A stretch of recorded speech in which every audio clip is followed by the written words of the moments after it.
Alors, je vais toucher un peu rapidement, donc on va prendre le livre de Genèse, on prend souvent le livre de Genèse chapitre 1. Genèse 1, à partir du verset 1er.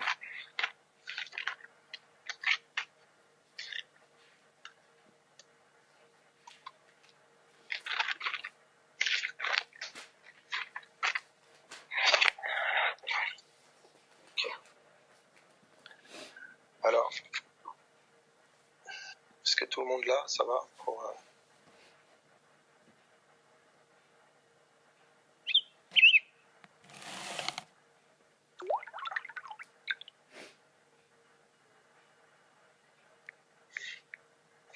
Ok, c'est bon, d'accord. Donc Genèse 1.1, on va être vraiment sur ça, pas mal. Alors, on va voir le caractère, vraiment la connexion qu'il y a entre le combat spirituel et la souffrance dans la chair. Vous verrez clairement que c'est intimement lié. Et voilà, armez-vous de la pensée de souffrir dans la chair.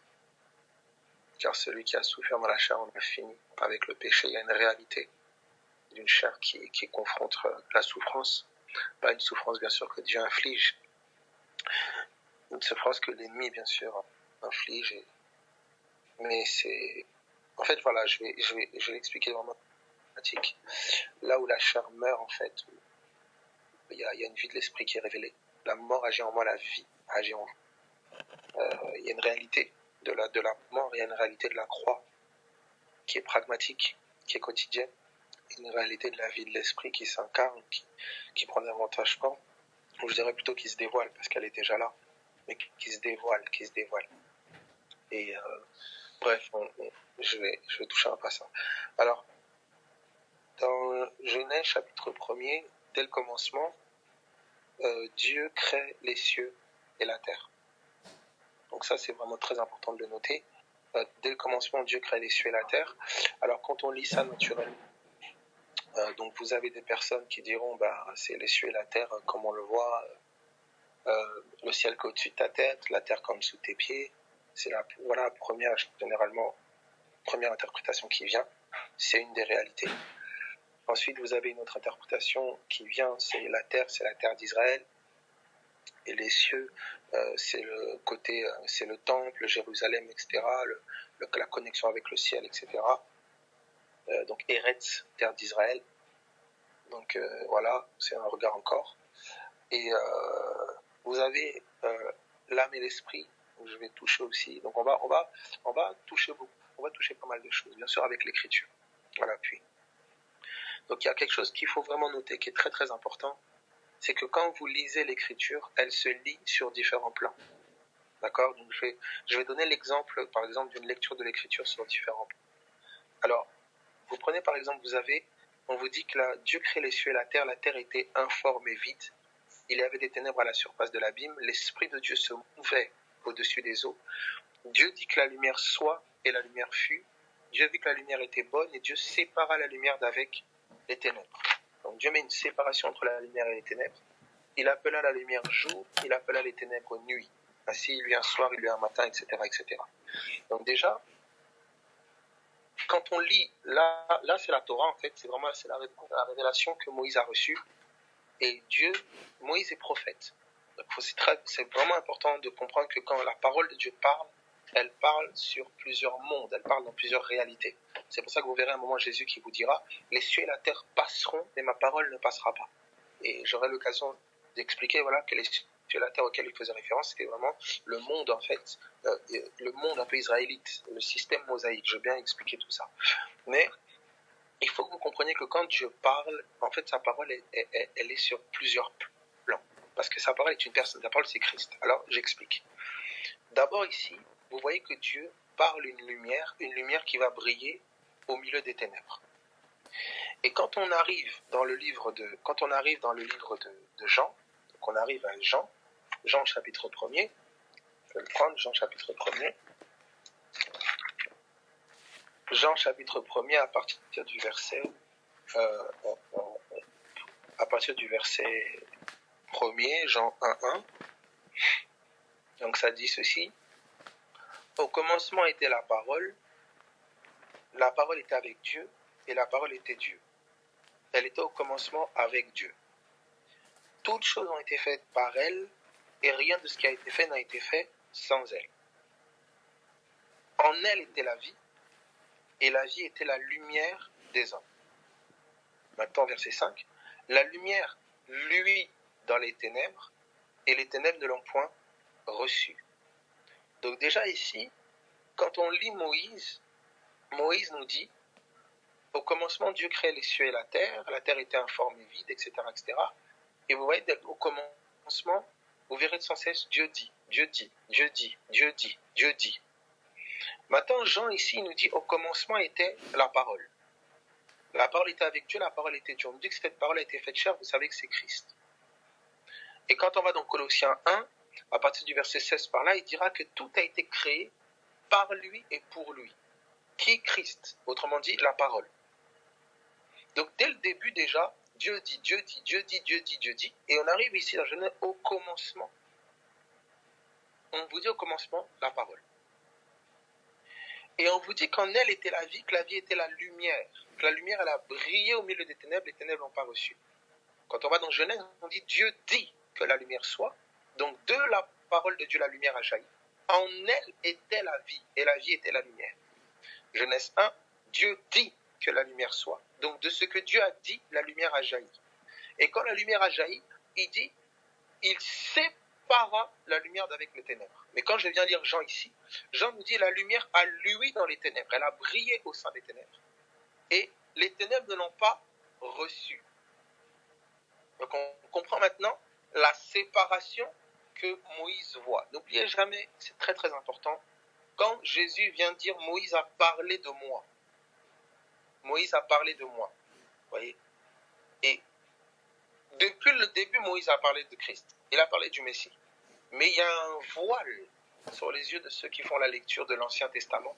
Et ce voile est ôté une fois que les cœurs se convertissent. Alors, je vais aller doucement. On est en train de prendre l'écriture simplement et on va aller progressivement pour arriver jusqu'à un Christ vivant au-dedans de nous. Donc au départ, on a Moïse qui nous présente une réalité. Dieu dit que la lumière soit, la lumière fut, il appela les ténèbres, il appela la lumière jour, il appelle les ténèbres nuit, lumière, ténèbres, bref, etc. Alors l'homme cartésien et logique se dit, ben voilà, c'est la création de la planète Terre. C'est la création de la planète Terre, ben voilà, au commencement, comment ça s'est passé. Il n'y a pas eu de Big Bang, c'est voilà, en fait, il y a eu ça. Ça, c'est le scientifique basique terrestre charnel. Nous n'en sommes pas là. C'est pas nous, c'est pas ça qu'on nous recherchons, c'est pas là que nous sommes. Quelqu'un qui va aller un peu un étage un peu au-dessus, il va discerner, ben voilà, en fait, cette lumière-là, c'était une lumière spirituelle, la lumière a jailli, etc., etc. C'est encore une mesure.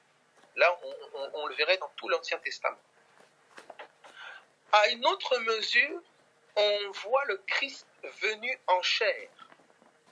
Jean 9, à partir du verset 3. Il vous dit, pendant que je suis dans le monde, je suis la lumière du monde. Et quand vous lisez Jean 1,6, il y a eu un homme envoyé de Dieu, son nom était Jean. Il vint pour servir de témoin, pour rendre témoignage à la lumière, afin que tous croient par lui. Donc le prophète Jean est venu rendre témoignage à la lumière. Il est venu pointer, dire voilà la lumière, c'est elle. Donc la lumière dont Moïse parlait, quand on suit le prophète, quand on suit l'esprit des prophètes, qui est le témoignage de Christ, quand on suit l'esprit des prophètes, on arrive au prophète Jean, et Jean nous dit c'est elle. C'est lui la lumière. Donc on nous dit cette lumière, elle est venue au milieu des ténèbres. Les ténèbres ne l'ont pas reçue. C'est ce que le verset 5 nous dit. Donc effectivement, Dieu dit que la lumière soit, et la lumière fut. La lumière a brillé au sein des ténèbres, mais Jean vient nous dire cette lumière a lui dans les ténèbres. Elle a brillé au sein des ténèbres, mais les ténèbres ne l'ont pas reçue. Maintenant, quand on arrive dans Jean, chapitre 1er toujours, à partir du verset 10, il est dit ceci. Elle était dans le monde, et le monde a été fait par elle, et le monde ne l'a point connue. Elle est venue chez les siens, et les siens ne l'ont point reçue. Donc là, on a une précision. On nous dit, il dit, la lumière luit dans les ténèbres et les ténèbres ne l'ont point reçue. Mais quand on arrive au verset 11, on nous dit, elle est venue chez les siens. Et les siens ne l'ont point reçue. Elle qui? La lumière. Donc là où on dit la lumière luit dans les ténèbres et les ténèbres ne l'ont point reçue, il va nous donner cette précision au verset 10, il dit, elle est venue, au verset 11, elle est venue chez les siens et les siens ne l'ont pas reçue. Donc dans une première lecture, on voit que la lumière est apparentée à Christ et que les ténèbres sont apparentées à toutes les personnes qui ne croient pas. En fait, tout le monde israélite dans lequel il est venu. Est-ce que tout le monde voit ça? Est-ce que tout le monde arrive à le voir? C'est le verset 5 et le verset 11. Est-ce que tout le monde voit cela?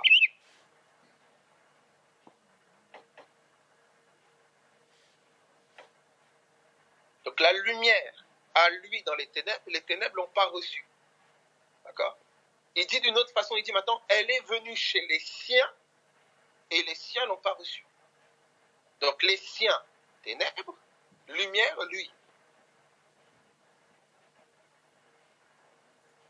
Est-ce que ça va jusque-là pour tout le monde? Ok. Donc ça, c'est un premier axe. Vous voyez, donc déjà, on est dans Genèse.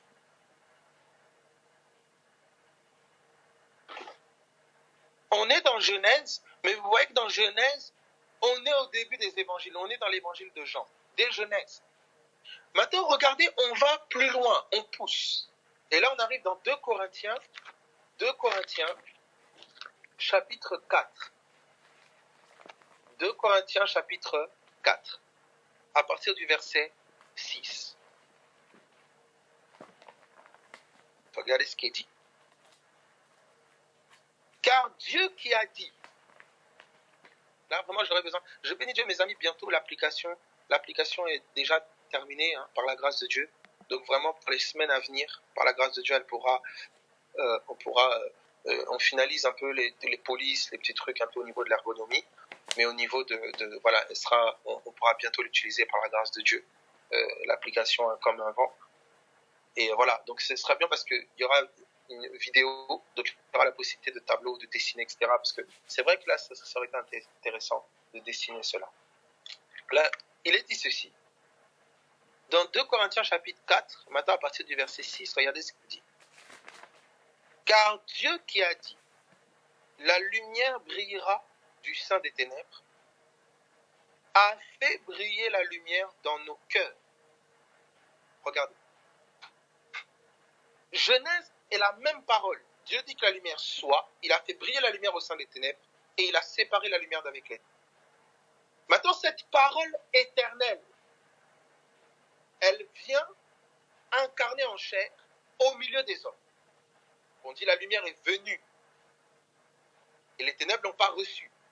Elle est venue chez les siens ne l'ont pas reçue. Donc, dans une première lecture ici, le Christ en chair est la lumière.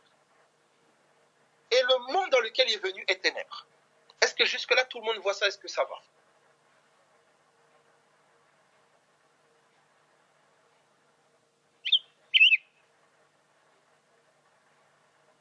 Ok. Mais l'apôtre Paul, il nous introduit encore dans une autre réalité. Où il nous dit, la lumière brillera du sein des ténèbres. Le Dieu qui a dit que la lumière brillera du sein des ténèbres a fait briller la lumière dans nos cœurs. Donc maintenant, c'est plus les gens et le monde au milieu duquel la lumière a brillé qui est ténèbres, mais c'est maintenant nos cœurs et maintenant un Christ en nous. Je ne sais pas si tout le monde voit cela.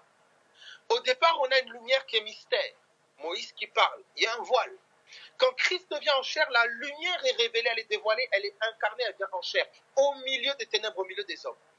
Mais maintenant, après la croix, cette lumière vient briller au-dedans de nous. Est-ce que tout le monde perçoit ça?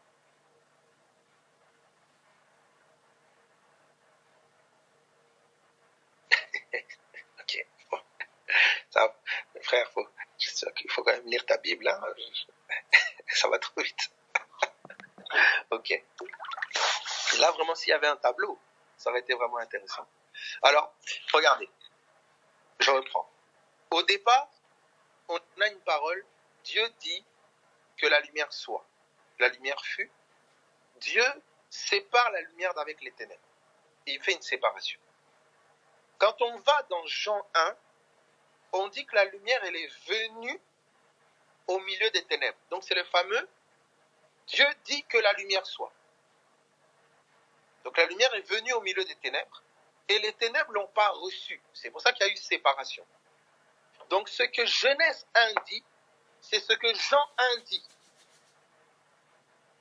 Sauf que maintenant on sait qui est la lumière, qui a été parlé au commencement.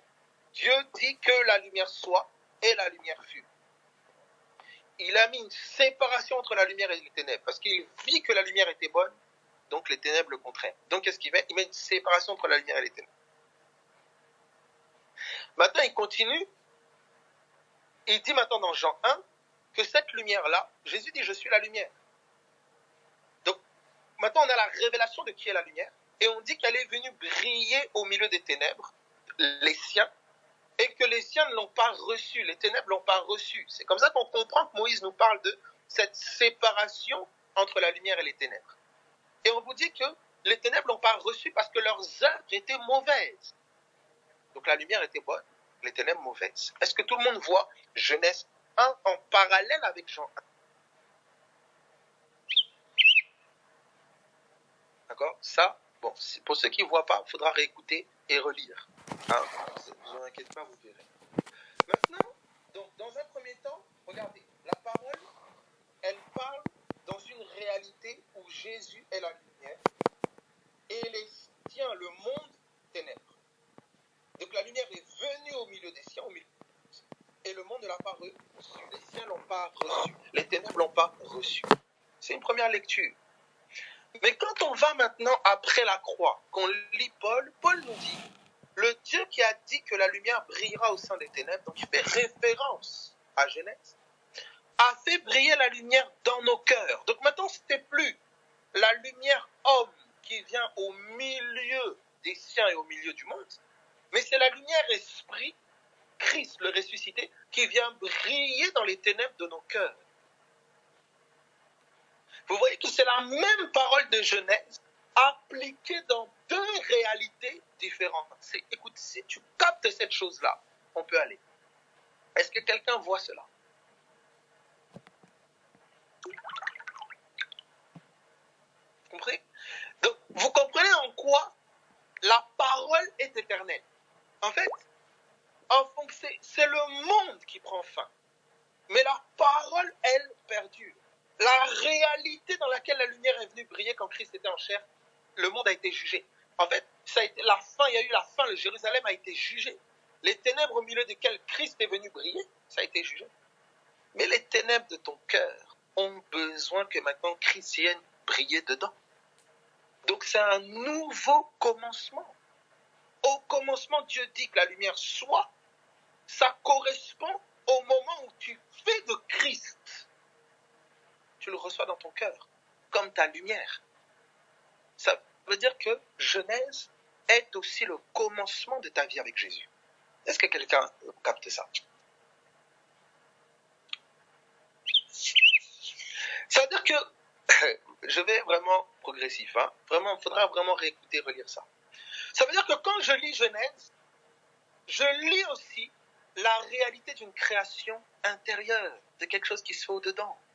Et là, ça devient, mes amis, c'est extraordinaire. Est-ce que vous notez ça? En fait, Christ est venu en chair et Christ au-dedans de nous. La lumière qui brille au milieu des ténèbres, qui ne l'ont pas reçue, et la lumière qui vient briller dans les ténèbres de nos cœurs. Christ en chair, Christ en nous, le ressuscité. Regardez, pour vous montrer que cette réalité s'applique à tout. Absolument, mes amis, à tout. Quand vous voyez Adam dans le jardin, vous voyez Christ au milieu des hommes, mais vous voyez Christ dans le jardin de ton cœur. Vous notez ça? Quand vous voyez ce Adam qui doit dominer et assujettir les animaux, on vous dit que Christ a reçu l'autorité pour assujettir toute chair. Mais Paul dit, par le Christ qui est en lui, je tiens mon corps assujetti. On amène toute pensée captive à l'obéissance de Christ. Ça veut dire que, je ne sais pas si quelqu'un est en train de voir cela, s'il vous plaît. Je ne sais pas si vraiment, si tu peux capter ça, ta lecture au nom de Jésus change. En fait, lorsque tu es en train de lire la Bible, tu es en train de lire une échographie. En fait, tu es en train de lire le fonctionnement de la réalité intérieure. Mes amis, c'est pour ça, quand les gens, des grands philosophes, là, tout ça, voilà, tu commences à rentrer dans des trucs compliqués, mes amis, Christ il est le centre, il est le dévoilement, c'est sans la révélation de Jésus. Le bouquin là, c'est un livre, les paroles des prophètes. Elles se sont accomplies en telle année, c'est des paroles historiques. Mais lorsque le dévoilement vient par Jésus-Christ, on voit le caractère éternel de la parole. Et vous allez voir que c'est une réalité qui s'incarne au-dedans de toi. C'est pour ça que Paul parle du mystère caché de tout temps, Christ en nous. Christ en nous. Donc le mystère, c'est que Dieu fait une œuvre en toi. La lumière doit briller dans ton cœur. La parole doit créer quelque chose de nouveau en toi.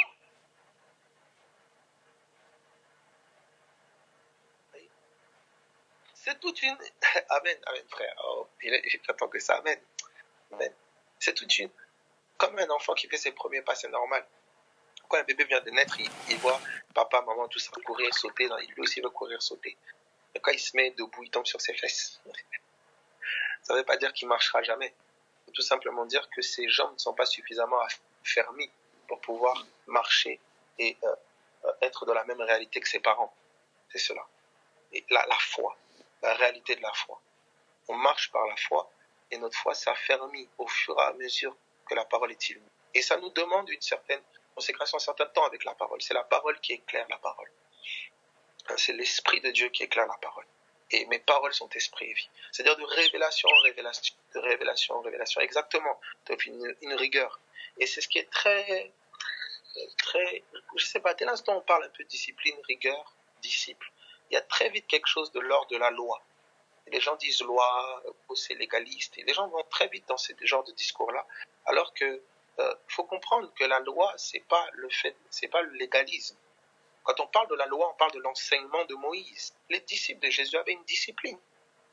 Quand l'apôtre Paul dit « je traite durement mon corps », il fait pas référence à la loi de Moïse. Il parle d'une discipline de la foi.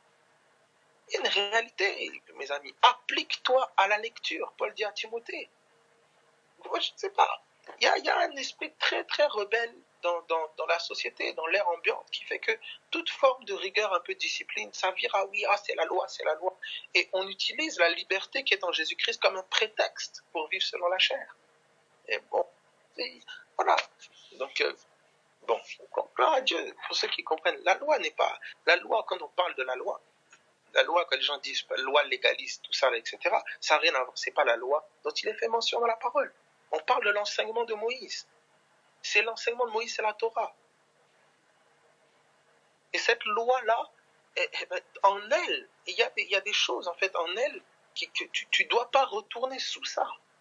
Ça, celui qui est en Christ, il est mort à la loi.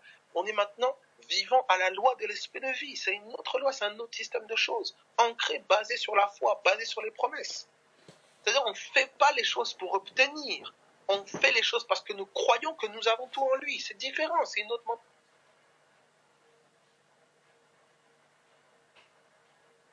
Ok. Tu t'appliques une discipline parce que tu crois qui tu es.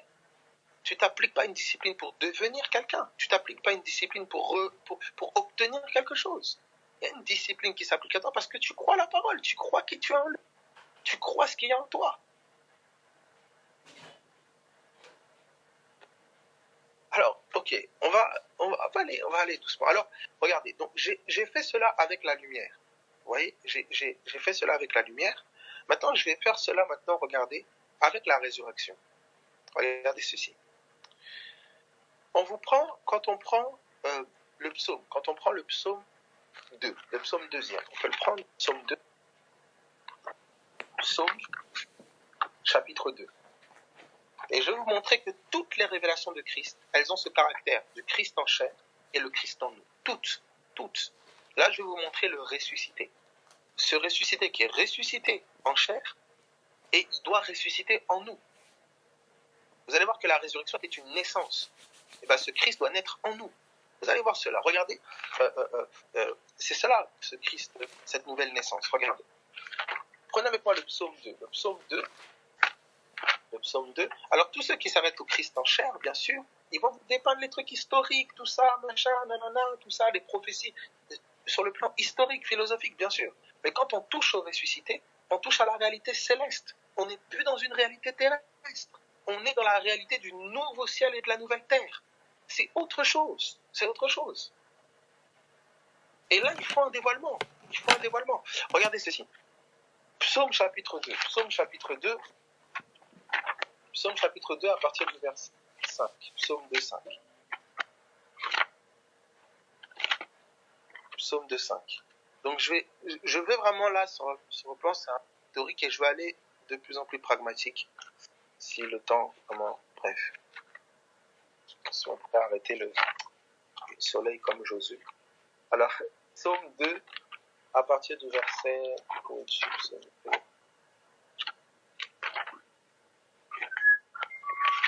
Voilà. Ok. Donc, psaume 2, à partir du verset... oh là là. Le bot, il est où, Seigneur, ouais. Merci, mon frère. Joy. Ok. Tac.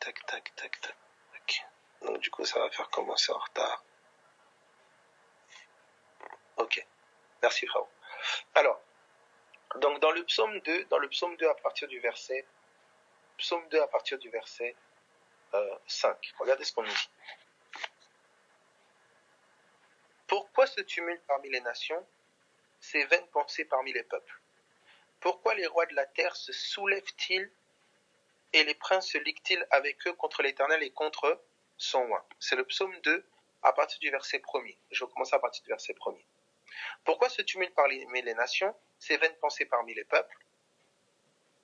Pourquoi les rois de la terre se soulèvent-ils et les princes se liguent-ils avec eux contre l'Éternel et contre son oint? Donc déjà, vous allez voir qu'ici, quand on dit pourquoi ce tumulte parmi les nations, j'ai déjà eu à y toucher, c'est les nations qui environnaient, d'accord, à l'époque, les nations qui environnaient Jérusalem.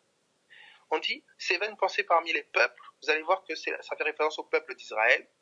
Pourquoi les rois de la terre se sont soulevés et les princes se liguent-ils avec eux contre l'Éternel et contre son oint? On me dit, Ponce Pilate, Hérode et Ponce Pilate se sont ligués, d'accord, contre l'Éternel et contre son oint. Ça, là, vous pouvez voir Paul qui prend ce texte-là, il fait référence à cela dans Actes chapitre 4, je pense, si je ne me trompe pas, Actes chapitre 4, à partir du verset Acte 4,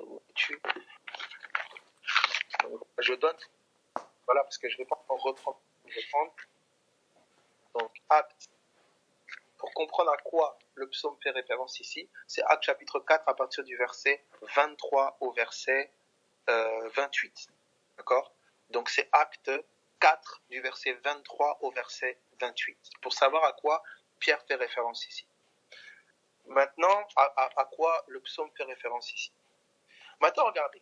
Donc, on comprend que le psaume, pour ceux qui comprennent, et pour ceux qui ont déjà lu le texte, bon, pour la plupart ici, pour ceux qui n'ont pas lu le texte, vous pouvez le lire. Donc, c'est Actes des Apôtres. Donc, ici, le tumulte parmi les nations, c'était les nations qui environnaient. Et ces vaines pensées parmi les peuples, c'était les peuples d'Israël, et en faisant référence aux tribus, et pour les rois de la terre qui se sont ligués, les princes qui se sont ligués, etc., c'était Pilate, Hérode, etc. Maintenant, on vous dit, verset 3. Donc là, c'est quand Jésus vient en chair. Ponce Pilate, Hérode se sont ligués, donc quand Christ est venu en chair. Donc là, le psaume 2, c'est un Christ venu en chair, et on voit que les nations, les rois de la terre, tous se liguent contre lui. Donc c'est la réalité d'un Jésus qui vient en chair, et encore une fois, les ténèbres ne l'ont pas reçu. C'est la même réalité qui est témoignée, mais avec d'autres mots. C'est le prophète maintenant, c'est David dans son manteau de prophète, qui parle exactement la même chose que Moïse, mais d'une autre façon. Regardez maintenant ce qui est dit. Brisons leurs liens, délivrons-nous de leurs chaînes. Celui qui siège dans les cieux rit, le Seigneur se moque d'eux, puis il leur parle dans sa colère, il les épouvante dans sa fureur. C'est moi qui ai oint mon roi sur ma montagne sainte, je publierai le décret. L'Éternel m'a dit, tu es mon fils, je t'ai engendré aujourd'hui. Donc on nous dit, l'Éternel leur parle dans sa colère, il les épouvante dans sa fureur, il a établi son roi sur sa montagne sainte, il dit, je publierai le décret, tu es mon fils, je t'ai engendré aujourd'hui. Quand est-ce que l'Éternel a parlé à Ponce Pilate, a parlé à Hérode, a parlé aux nations? Quand est-ce qu'est arrivé? Quand est-ce que sa colère s'est manifestée? Eh bien, regardez quand vous suivez juste au verset 7 où il dit, je publierai le décret.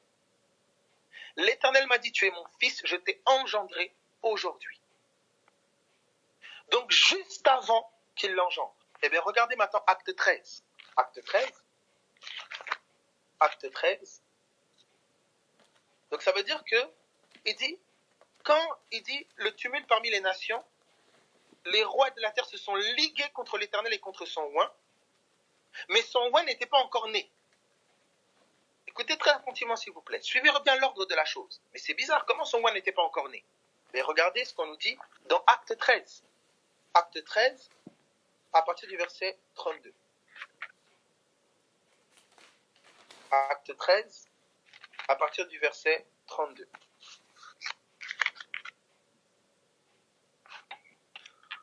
Ok. Acte 13, 32. Et nous vous annonçons cette bonne nouvelle que la promesse faite à nos pères, Dieu l'a accomplie pour nous, leurs enfants, en ressuscitant Jésus, selon ce qui est écrit dans le psaume 2e. Tu es mon fils, je t'ai engendré aujourd'hui. Donc quand il dit tu es mon fils, je t'ai engendré aujourd'hui, il faisait référence à la résurrection. C'est ça, verset 33. Dieu l'a accompli pour nous, leurs enfants, en ressuscitant Jésus, selon ce qui est écrit dans le psaume 2e. Tu es mon fils, je t'ai engendré aujourd'hui. Donc la résurrection était une naissance. C'est comme ça qu'on comprend que quand Christ vient en chair, d'accord, il y a le tumulte parmi les nations, Ponce Pilate et Hérode se sont ligués contre lui, il est crucifié. La colère de Dieu est manifestée pour ramener Jésus d'entre les morts. C'est ainsi qu'il dit, je publierai le décret, tu es mon fils, je t'ai engendré aujourd'hui. Donc on a dans le psaume 2 la mort et la résurrection. On a le Christ en chair et le ressuscité. Est-ce que tout le monde a vu ça? Tout le monde. Si tu ne vois pas, ça va aller. Il faut seulement relire, te familiariser avec la parole. Est-ce que tout le monde voit ça?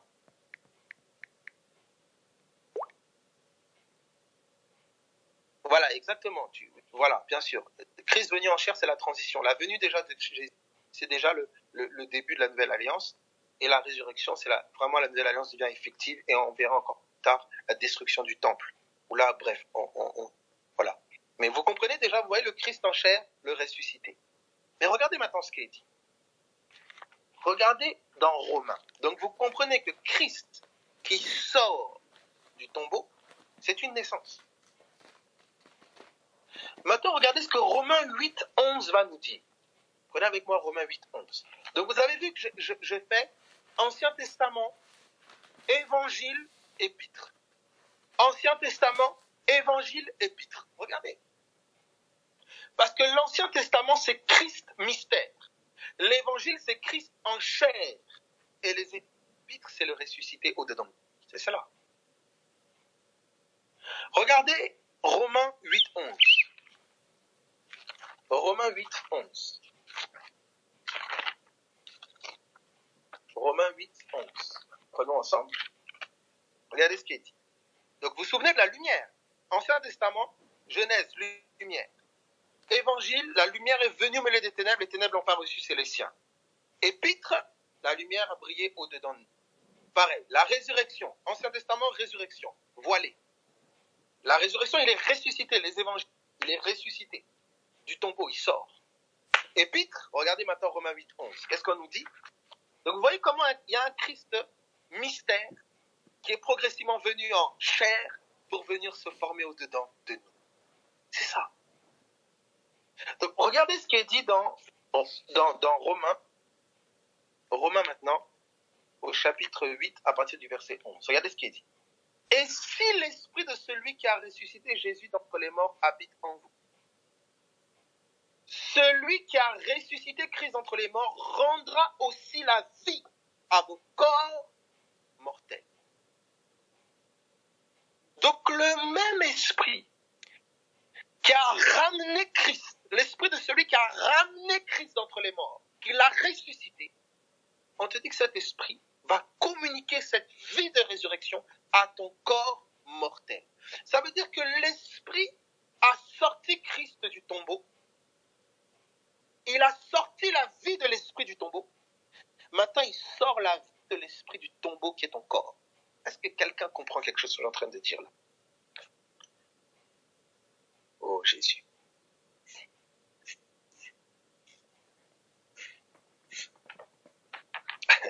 Ah non, la parole c'est... Quand je sais pas comment on peut pas...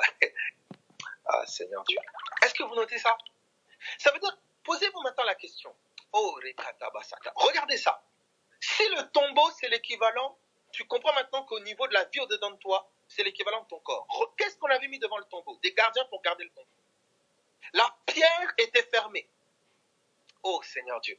Mais la puissance de Dieu, écoutez, quels que soient les obstacles de ton corps ou de ta chair, le ressuscité doit sortir de toi. Oh Sandere Bachata. Ah, si seulement tu peux avoir cette espérance. Écoutez. Bon, je refais doucement. Ah Seigneur Dieu. Quels que soient les gardiens de l'immoralité, les gardiens de l'alcoolisme, les gardiens de la drogue, quels que soient les gardiens qui gardent le tombeau fermé, la puissance de la résurrection doit sortir le ressuscité du dedans de toi. Le Fils doit sortir. Et ce n'est pas avec une aide humaine. Personne n'a aidé. Oh, écoute ça. Agrippe-toi seulement à la promesse. Regardez ceci. Ah non. Le Fils doit sortir. C'est ça, mon frère. Oh, Théo, c'est ça. Regardez ceci. J'ai commencé avec la lumière. Ancien Testament, la lumière, c'est un mystère.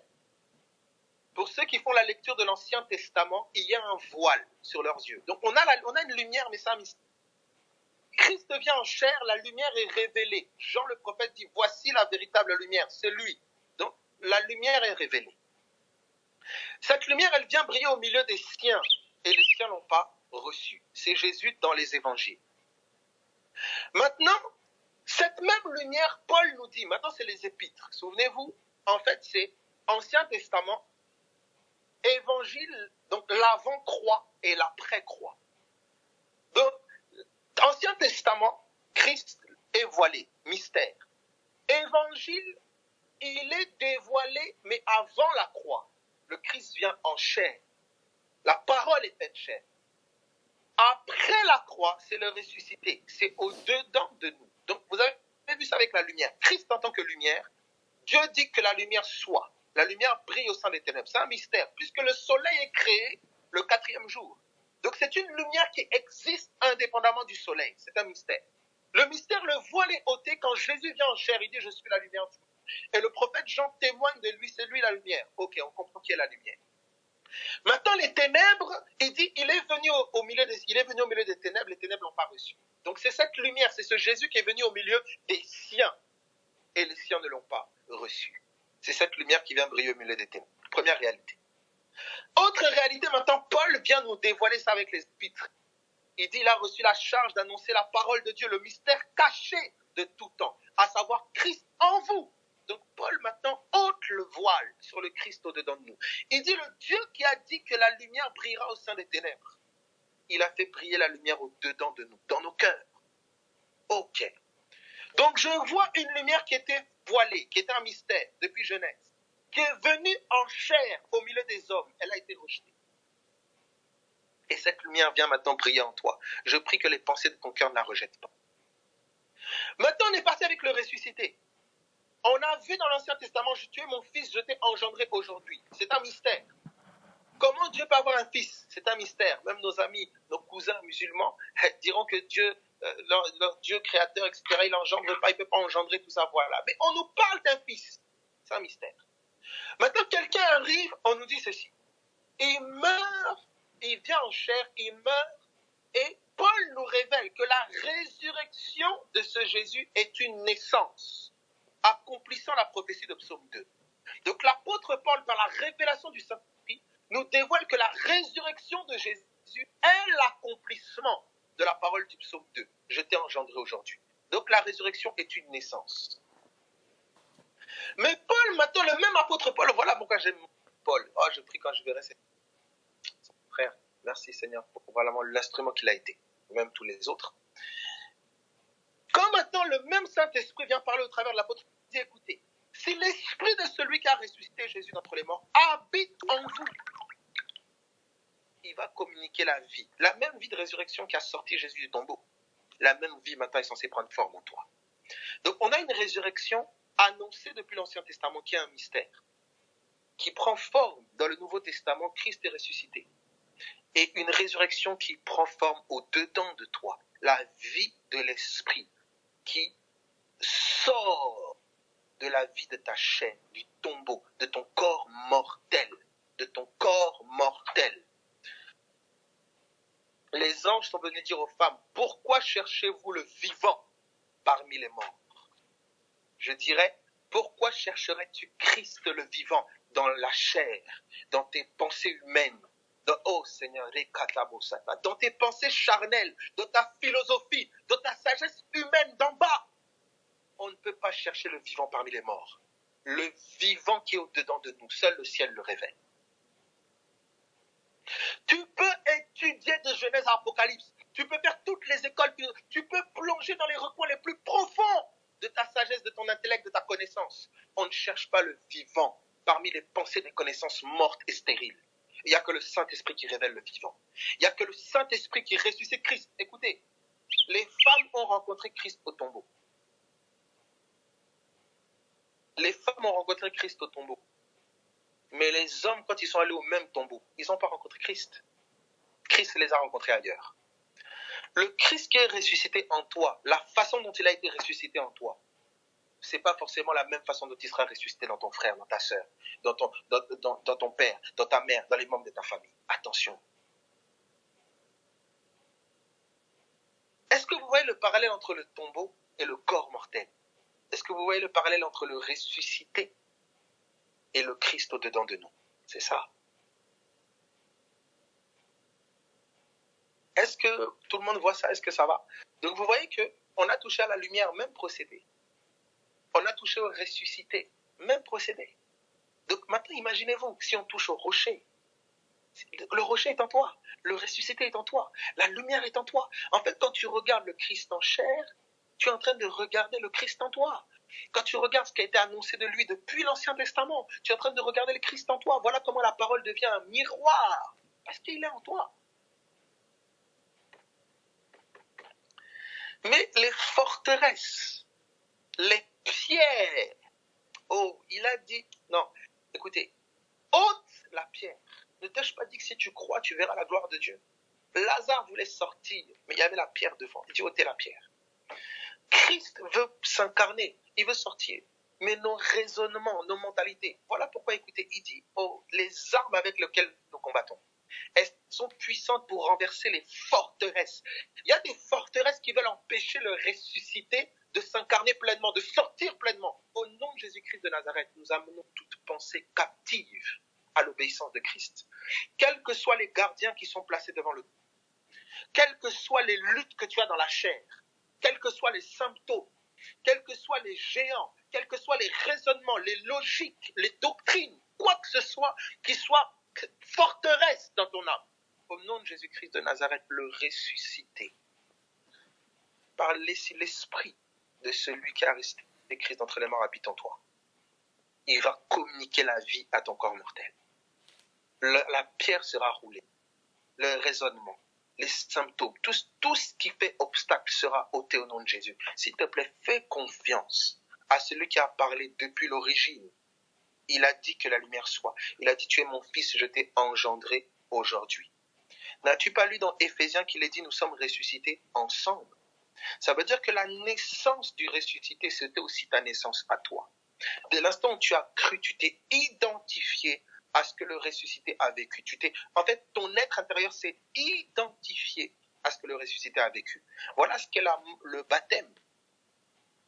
C'est l'identification à sa mort et sa résurrection. C'est cela, l'identification. Alors, regardez ceci maintenant. Et là, ça devient vraiment encore quelque chose. Regardez. J'ai touché 2 réalités. Mais il y a une troisième.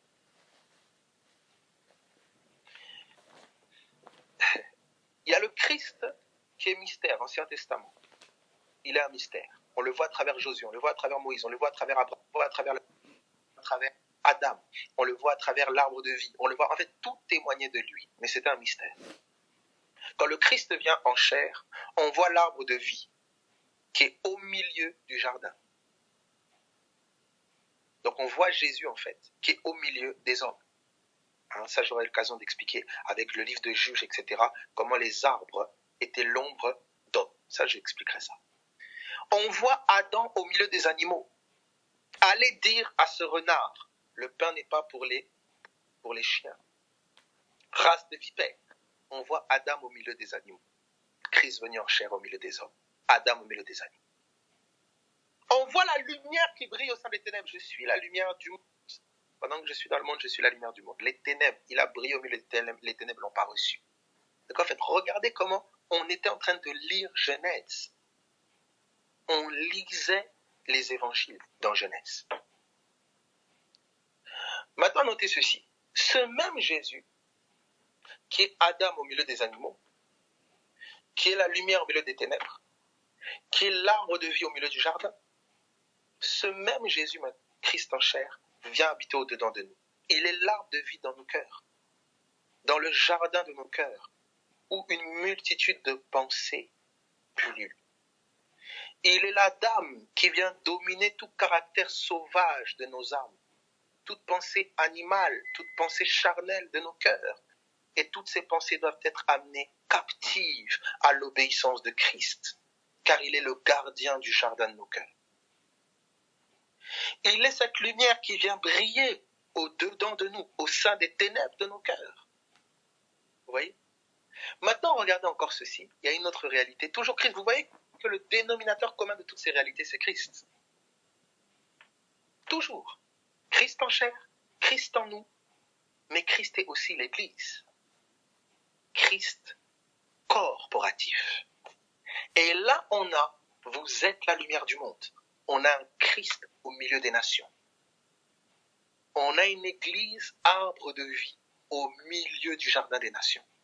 Voilà. Est-ce que tout le monde voit le Christ corporatif? Si, écoutez, Seigneur Dieu.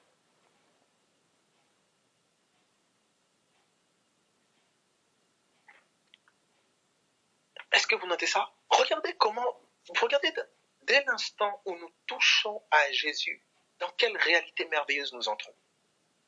Alors, vous comprenez que s'il y a Christ, il y a Antichrist. Quand Christ vient au milieu des pharisiens, il y a des races de vipères. Au milieu des hommes, il y a des races de vipères. Il y a des animaux de toutes sortes. Il y a des chiens, il y a des serpents, il y a des renards. Et qui vont tous s'allier pour le crucifier.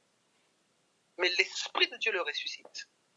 Quand la parole de Dieu vient comme lumière dans ton cœur, les ténèbres de ton cœur, les pensées serpentards, les pensées chiens, les pensées animales, les pensées serpents vont lutter contre cette parole, vont résister à cette parole, vont vouloir la mettre dehors. Mais béni soit Dieu. Quel que soit le trou dans lequel tes pensées peuvent enterrer la parole, l'Esprit de Dieu doit ressusciter, car c'est une semence incorruptible. Christ doit ressusciter en toi. Et Paul disait, je ressens les douleurs de l'enfantement jusqu'à ce que Christ soit formé en moi. Pourquoi ce tumulte parmi les nations? Pourquoi ce tumulte parmi tes pensées? Les rois de la terre se sont ligués contre l'Éternel et contre son roi. Toutes ces pensées, tous ces raisonnements se dressent contre l'Éternel et contre Christ en toi. Est-ce que tout le monde est en train de voir cela? Donc en fait, quand tu es en train de lire du coup l'Ancien Testament, tu es en train de lire la réalité du dedans. Et tu es en train de lire la réalité d'un Christ corporatif au milieu des nations. Dites-moi comment une parole ne peut pas être aussi actuelle. Écoutez, il n'y a pas 15 livres qui fait ça. Non.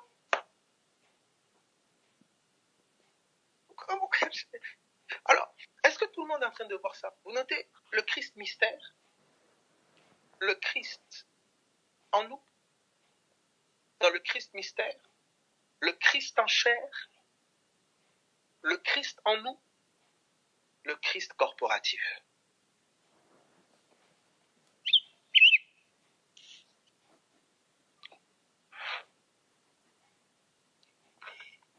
Est-ce que ça va? Alors, qu'est-ce qui se passe? Vous noterez que, à chaque fois, donc je répète, le Christ mystère, il est voilé, Ancien Testament. C'est un mystère. Le Christ venu en chair, au milieu du monde mosaïque, du monde d'Israël. Le Christ au-dedans de nous. Et le Christ corporatif, le Christ Église. Le Christ des nations. Alors, notez ceci. Oh Seigneur Dieu. Ça va pour tout le monde? Je peux...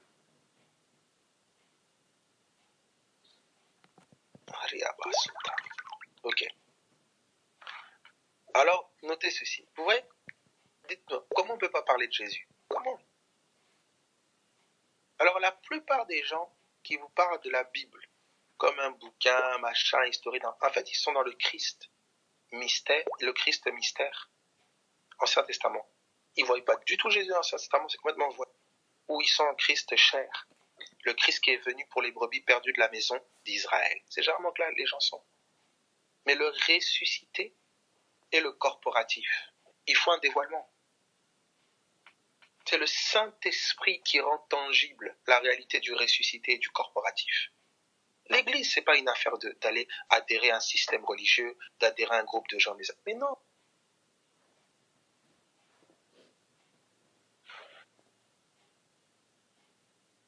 Oui. Alors, bref, on va aller doucement. Alors, regardez ceci. Quand je vais maintenant, regardez attentivement s'il vous plaît. Quand je vais maintenant dans Genèse, je découvre le commencement. Donc, quand j'arrive avec Jésus dans les évangiles, c'est un nouveau commencement. Quand j'arrive avec Christ en moi, c'est un nouveau commencement. Et quand j'arrive avec une église au milieu des nations, c'est un nouveau commencement. Est-ce que tout le monde voit ça? Quand je touche à l'exode, l'exode d'Abraham, c'est pour ça que dans une certaine lecture en hébreu, on vous dira, quand on dit à d'Abraham de quitter son pays, ça c'est Genèse, on vous dira Leilecha, d'aller vers lui, au-dedans de lui. En fait, le voyage, c'est vers une terre qui est au-dedans de lui. Eh bien, c'est la fameuse Exode.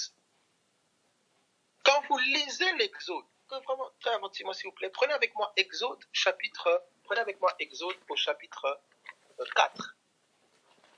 Que ton Exode change. Oh, nous irons à la terre, je ne sais pas où, mes amis. Mais à chaque fois que tu passes d'une mentalité à une autre, tu vis une Exode. Et entre deux mentalités, il y a le désert.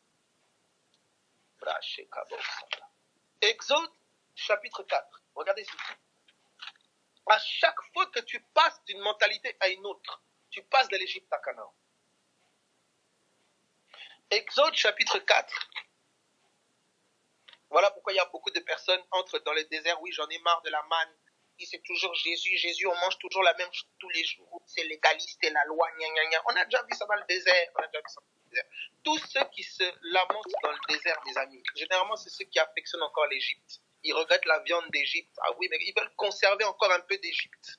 Nous ne sommes pas de ceux qui voulons conserver encore un peu de Pharaon au nom de Jésus. Non, on veut entrer dans le pays. On veut mettre les deux pieds dans la pensée de Christ, totalement intégrale.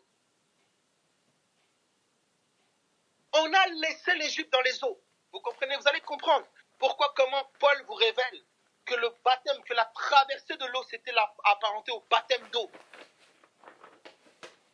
C'est toute ton Égypte a été engloutie dans les eaux. Ton passé, ton vieil homme.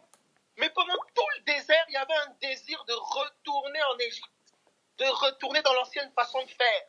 Alors ça tient des discours comme « Ah oui, mais il ne faut quand même pas exagérer. Oui, je suis bien d'accord. Oui, Jésus, Jésus, mais quand même, mais quand même. » Il n'y a pas de « mais quand même ». Il n'y a que Jésus. C'est là on va à Canaan ou on ne va pas à Canaan. On est dans Canaan ou on n'est pas dans Canaan. On veut pas Christ moitié, Christ un dixième. Non, non, non, non, non. On veut un total, tout. Christ est saint, on veut une sainteté totale. Christ est amour, on veut un amour total, sans faille. Christ est pardon, on veut un pardon total. On veut ce pays.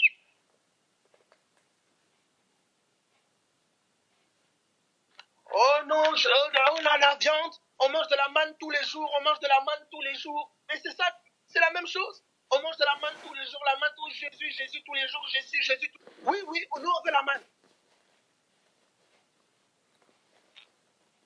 On a les mêmes vêtements. Pendant 40 ans, vous avez marché dans le désert avec les mêmes vêtements.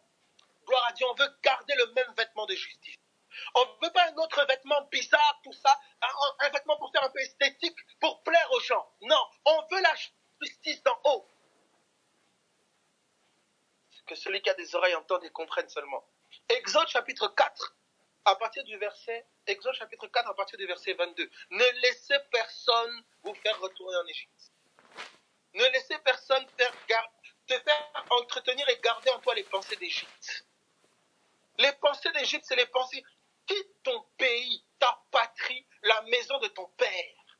Quitte ton pays, ta patrie, la maison de ton père. Ce n'est pas un quitter physique, c'est quitter une mentalité, quitter une façon de faire, quitter une tradition, quitter un raisonnement, quitter une manière de vivre.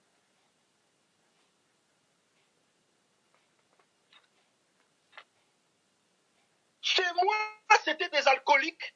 Oh non, mais quand même, on peut se permettre. Écoute, si c'est en Égypte, c'était les alcooliques. Quitte l'alcool au nom de Jésus-Christ de Nazareth. Et tu vas voir aussi que le quitter là, c'est la résurrection. Regardez ce qui est dit. Regardez ce qui est dit, verset 22. Regardez. Quand Christ ressuscite, il ne ressuscite pas avec un petit morceau de whisky encore attaché au pied. Non, que le whisky reste dans le tombeau au nom de Jésus.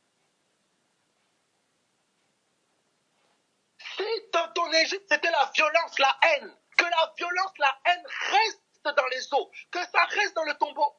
Oh non, de temps en temps, la sainte colère de Dieu, arrête. Si dans ton Égypte, c'était le sentimentalisme, la susceptibilité, on te dit à peine quelque chose, oh non, il n'y a pas d'amour, que cette susceptibilité reste dans le tombeau.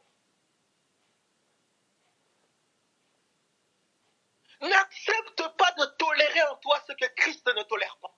Je vais vous montrer tout à l'heure, quand Paul dit « je traite durement mon corps », je vais vous montrer que Paul fait le parallèle entre le fait de traiter durement son âme et le combat spirituel. En étant ferme avec ta chair, avec l'Égypte, tu es ferme avec Pharaon. À chaque fois que tu tolères un peu d'Égypte, tu tolères Pharaon. Et là où l'Esprit te dit, crucifie tout ce qui est terrestre en toi, tout ce qui est de l'Égypte, ne le conserve pas, c'est un poison. Alors les gens trouvent des excuses et des explications de toutes sortes. Des raisons de dire non, rebeller, de machin, non, mais c'est trop ceci, c'est trop cela. Écoute bien, attentivement, si l'Esprit de vérité parle la vérité sur ton chemin avec Jésus-Christ, tu te rendras compte que l'Égypte là, qui est conservée dans ton âme ou dans ta vie, causera des pièges demain.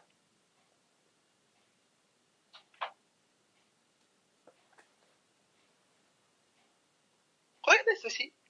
Exode. Tu diras à Pharaon, ainsi parle l'Éternel, Israël est mon fils, mon premier-né.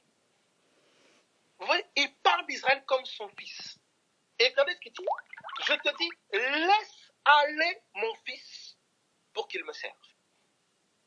Regardez. Regardez maintenant ceci, écoutez attentivement. Laisse aller mon fils. Dieu s'adresse à Pharaon. Pharaon empêche. L'Égypte empêche le fils de sortir. Dieu parle, il dit Pharaon, laisse aller mon fils. Écoute, tout ce qui en toi empêche le fils de sortir, tout ce qui en toi empêche l'exode, l'Esprit de Dieu dit au nom de Jésus-Christ de Nazareth, que tout esprit tel qu'il soit, maladie, démon de toutes sortes ou autres, à l'instant où je parle là, laisse le Fils sortir au nom de Jésus. Que la parole prenne comme place, le Fils de la rédemption, le Fils de la guérison, le Fils de la liberté, au nom de Jésus-Christ de Nazareth. On ne demande pas au Pharaon, s'il te plaît. Non. Dieu, la parole contre Pharaon est claire. La parole contre ton addiction est claire. Je ne sais pas qui est le Pharaon, je ne sais pas qui est l'addiction, mais la parole est claire. Dieu l'a promis. Ne donne pas des excuses à Pharaon. Ne donne pas des excuses à la captivité égyptienne. Donc quand vous lisez l'Exode, vous êtes en train de lire comment le Seigneur vous a franchi. C'est avec puissance qu'il a frappé l'Égypte. Mais vous verrez aussi comment l'Égypte a essayé de résister. Comment l'Égypte a essayé de tenir ferme. Mais vous vivez l'Exode. Voilà pourquoi Dieu disait, Moïse a dit, Dieu vous suscitera un prophète comme moi. Quel prophète? Ah bon? Un prophète de quoi? De l'Exode. Mais qui est ce prophète? Mais Christ est le prophète de l'Exode. Il a été le prophète de l'Exode du monde mosaïque. Mais s'il est toujours le prophète de l'Exode, il est le prophète de l'Exode, de la réalité qui est en toi, de la captivité qui est en toi, de l'addiction qui est en toi, de la maladie qui est en toi. Christ est le même, hier, aujourd'hui et éternellement. Christ est le même, hier, depuis toute éternité. En chair quand il est venu. En toi, il est le même. Et au milieu des nations, il demeure le même.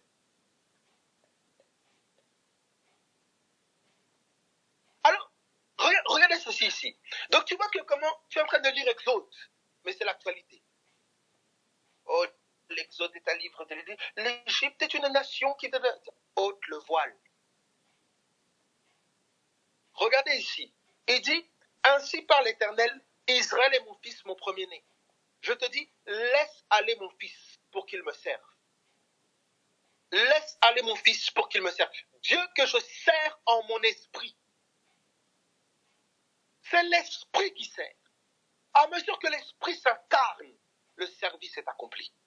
Laisse aller mon fils qu'il me serve. C'est le ressuscité en moi qui glorifie les valeurs d'en haut.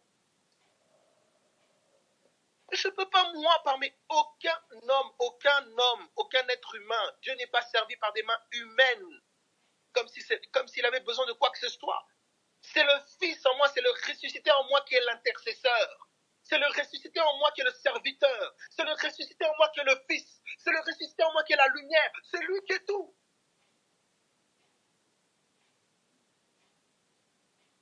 Alors, regardez ce qu'il dit ici. Donc, vous avez vu que Genèse, la lumière, il y a la Genèse, Christ venu en chair. Il y a la Genèse, Christ en toi. Il y a la Genèse, Christ au milieu des nations. L'Exode, il y a l'Exode du Fils sorti de l'Égypte. Mystère. Comment il appelle Israël mon fils? Et il sort de l'Égypte. Et puis quand il sort de l'Égypte, il passe dans la mer et dans la nuée. Mais qu'est-ce que Paul nous dit? Ils ont été baptisés, 1 Corinthiens 10:1. Ils ont été baptisés dans la mer et dans la nuée. Donc la mer et la nuée, c'était des baptêmes. Oh frère, mais j'aime ce 4D. Mais vous pensez que oh non, le 4D, 3D, c'est les hommes pour créer ça. Dieu était déjà dans le 4D. Oh, il était déjà dans la haute définition. Tu es en train de lire un texte, mais il est à 1D, 2D, 3D, 4D. Et c'est là. Voilà comment les gens ont réduit les Écritures à une photo. Béni soit Dieu que les fils rentrent dans la photo. Béni soit Dieu que les fils ont les lunettes 3D, 4D. Donc ça veut dire que, mais tu vois pas que quand tu vas même, je sais pas moi, film, cinéma, film 3D, quand tu ne mets pas les lunettes, tu vois pas que c'est grésillé? Beaucoup n'ont pas les lunettes de l'esprit. Donc c'est grésillé. Voilà. Donc on fait dire tout et n'importe quoi. Mais quand tu mets les lunettes, oh là, tu vois, oh, Jésus, Jésus, Jésus, Jésus. C'est cela. Mes amis, mettez les lunettes Christ. Des Christ, Christ D. Alors, regardez ceci ici. Il dit, tu diras à Pharaon, ainsi parle l'Éternel, Israël est mon fils, mon premier-né. Voilà, j'ai juste pris un passage. Mais si maintenant vous commencez à méditer l'Exode, waouh, vous découvrez vraiment l'Exode du Christ au-dedans de vous. Le Christ en vous qui sort des ténèbres de l'Égypte qui était en vous. L'Égypte, en hébreu, c'est terre d'oppression, terre de dépression, de captivité.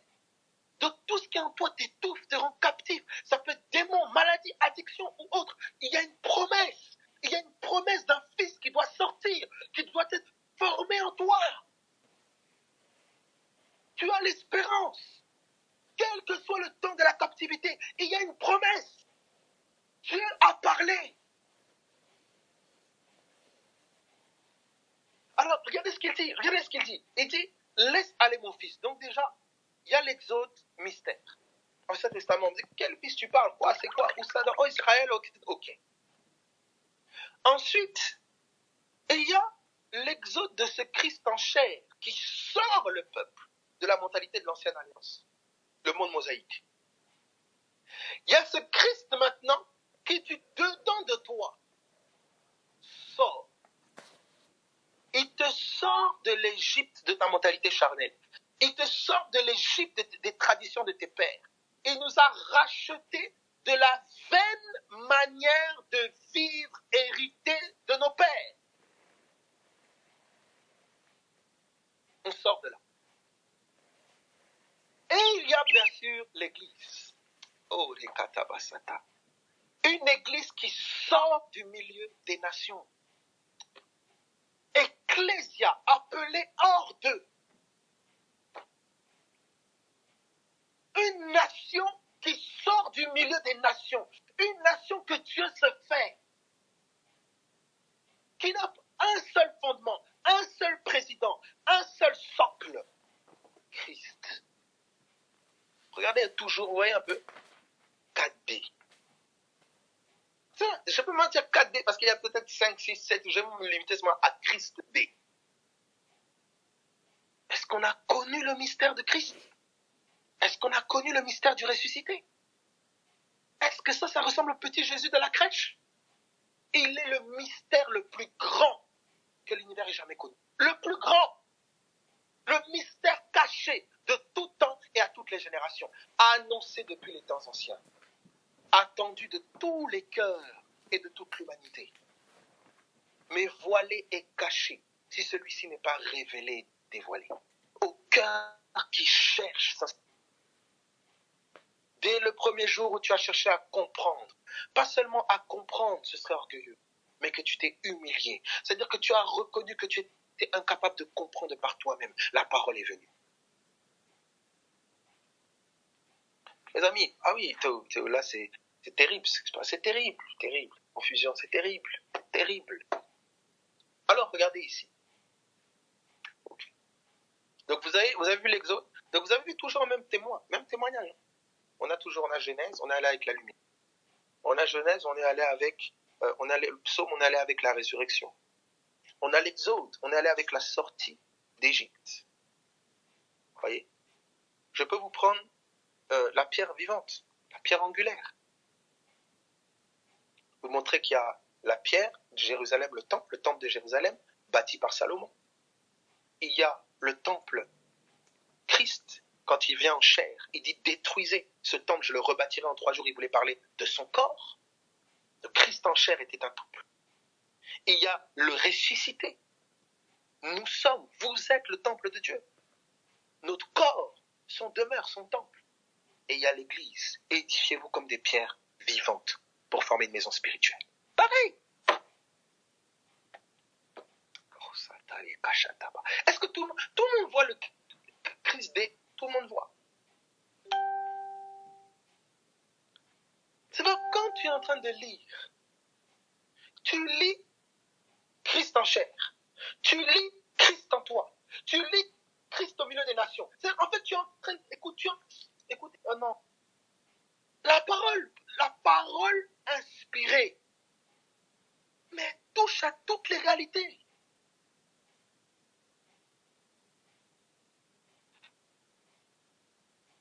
Ça veut dire que, quelle que soit la captivité sous laquelle le capitalisme, communisme, toute forme de corruption dans le monde, quel que soit le joug égyptien qui tient les nations, écoutez, il y a un fils-nation qui va émerger.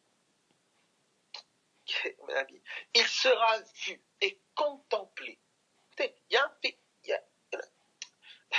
il va émerger, il est en train d'émerger. Vous verrez cela. Quelle que soit l'Égypte maintenant à ton échelle individuelle, quelle que soit l'oppression et l'Égypte, le pharaon de ton âme, ça peut être un démon, ça peut être une maladie, ça peut être une addiction, ça peut être une habitude, ça peut être des peurs, quelle que soit la captivité égyptienne. Il y a un Christ en toi qui est l'espérance de la gloire. Il y a un Christ en toi. Christ en toi. Il est en toi. Il est en toi. Rekabasata. Il est en toi. Il est en toi. Quand Christ est venu en chair, quand il est rentré dans le tombeau, il n'est pas allé dans le tombeau. Écoutez, là où il paraissait perdre, quand Paul vous fait la relecture de l'œuvre de la croix, il dit à la croix, il a cloué les actes dont les ordonnances nous. Ça veut dire que quand on lisait la croix d'une perspective céleste, c'était une victoire. Oh. Quand tu as une lecture charnelle de ta vie, là où c'est victoire qui est en train de prendre forme, tu vas appeler ça défaite. Tu vas appeler ça, non, j'ai encore fait ça, oh, j'ai encore ceci, j'ai encore cela. Mais il y a quelque chose en toi qui tient toujours debout. Il y a quelque chose en toi qui tient ferme. Il y a une victoire devant toi. Tu ne vois pas. Pierre dit à Dieu ne plaise que tu ne meurs pas. Non, il ne faut pas que tu meurs. Mais par la mort, il a vaincu la mort. Je prie que tu aies la lecture du ciel pour que tu comprennes que là où Satan paraît gagner, sa défaite est sur le point d'être révélée. Crois en ton Seigneur. Fais confiance à Jésus. Même lorsque tu as l'impression de rétrograder, il fait l'erreur de te faire... Écoute, là où le péché a abondé, la grâce a surabondé. Ça veut dire qu'il ne te conduit que vers le dévoilement de la grâce. Fais confiance à ton Dieu. Écoutez, perdez pas du temps dans des débats inutiles ou je ne sais, faites confiance à Jésus-Christ.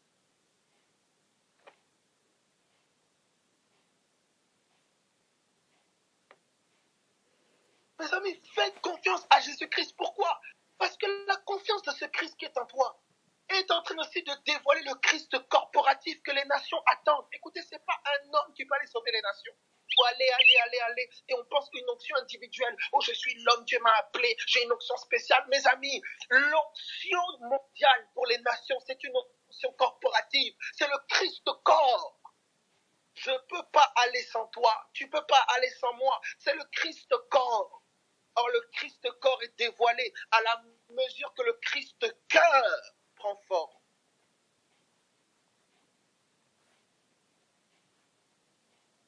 C'est l'évangile, le mystère caché, le plus grand, à mesure que les cœurs ne laisseront régner que Christ.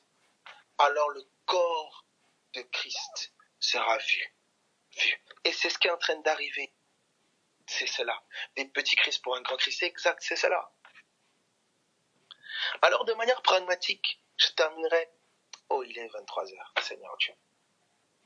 Ah, les katabasata. Bon, permettez-moi 10 minutes. Je termine sur ce combat pragmatique. Parce que vous avez vu que quand on regarde le Christ mystère, il y a un combat. Lumière, ténèbres, l'Égypte, les Hébreux. Quand on regarde le Christ chair, il y a un combat. L'Antichrist. Les nations se liguent contre l'Éternel et contre son oint, etc. Il est persécuté, on veut le tuer. Il y a un combat. Quand on regarde le Christ au-dedans de nous, il y a un combat. Et c'est là que je veux toucher. Le Christ au-dedans de nous, il y a un combat. Il y a un combat, mes amis. Les pensées, les convoitises qui font la guerre à l'âme, le siège, le terrain du combat, c'est ton âme. Il y a un combat.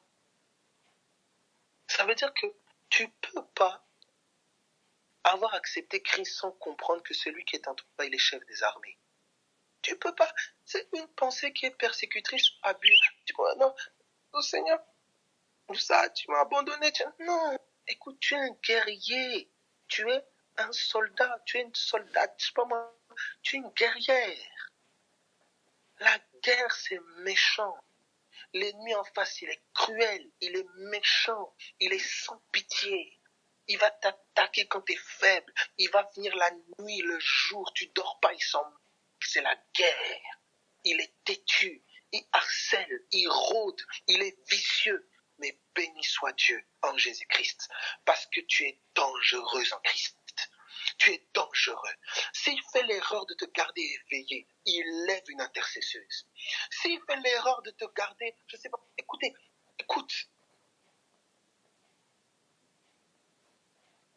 Que Christ en toi révèle qui il est.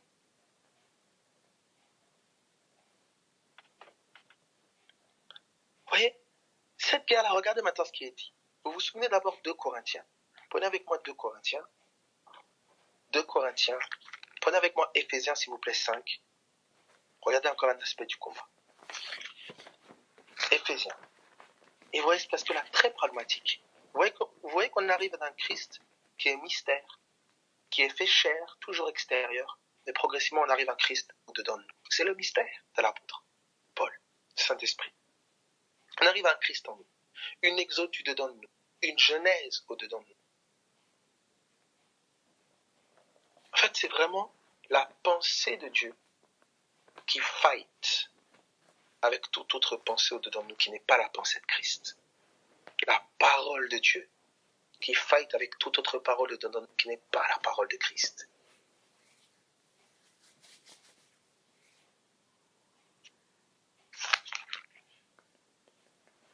Alors, regardez Éphésiens.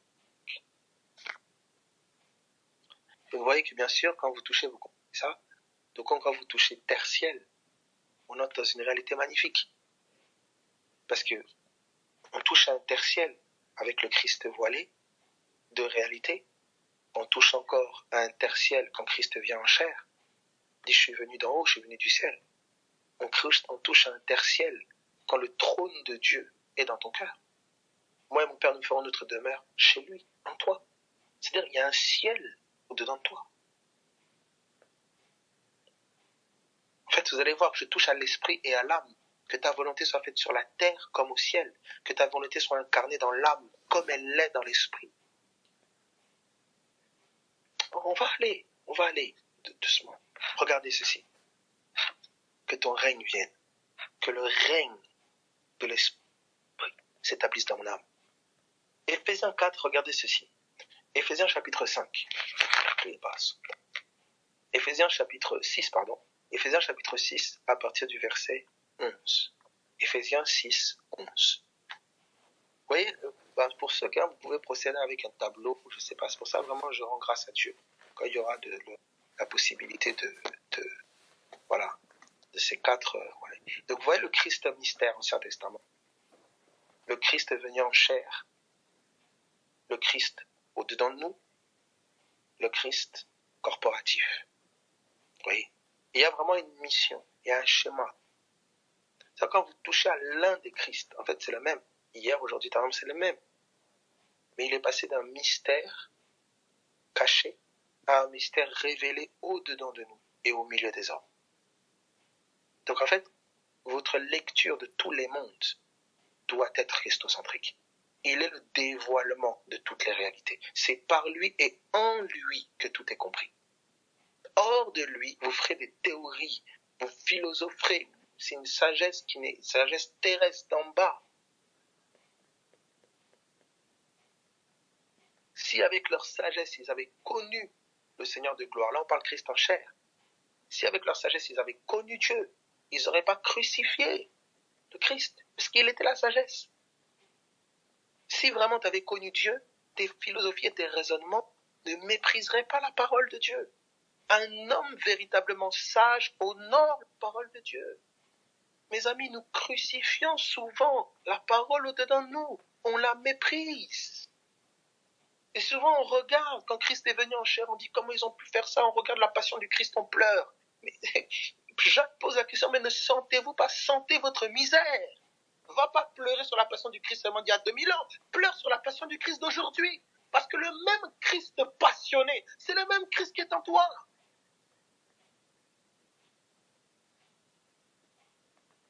Le même Christ passionné, c'est le même Christ qui est au milieu des nations. Une église qui est dénigrée, persécutée, rejetée dans certaines nations, décapitée, tout ça. Mais c'est le même. Mais vous pensez que la croix est une théorie d'il y a 2000 ans? Le crucifié est encore aujourd'hui. Paul dit, la mort agit en moi, ce qui manque aux souffrances de Christ. Je les achève en ma chair pour son corps qui est l'Église. Donc il disait la croix continuait au travers de sa chair. La croix continuait au travers de sa chair.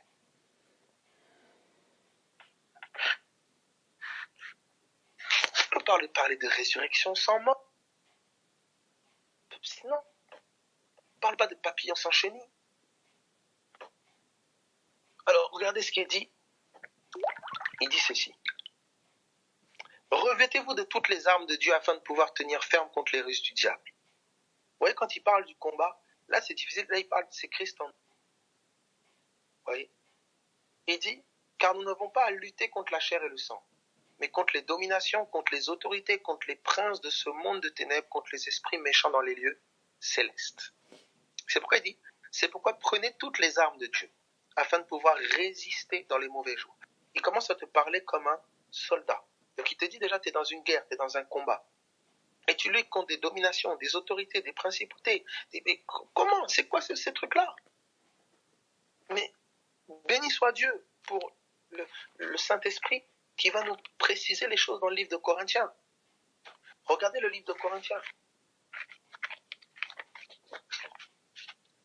Donc quand tu vas dans l'Ancien Testament, tu vas voir ce combat-là. Tu vas voir ce combat-là. Vous remarquerez que Josué, pour prendre Canaan, pourquoi on parle très vite de guerre, que ce soit dans Genèse, que ce soit dans le livre d'Exode, que ce soit dans le livre de Deutéronome, que ce soit dans le livre de Josué. On parle de conquête, il y a un pays qui a à conquérir, parce qu'il y a des géants, les Amoréens, etc., etc.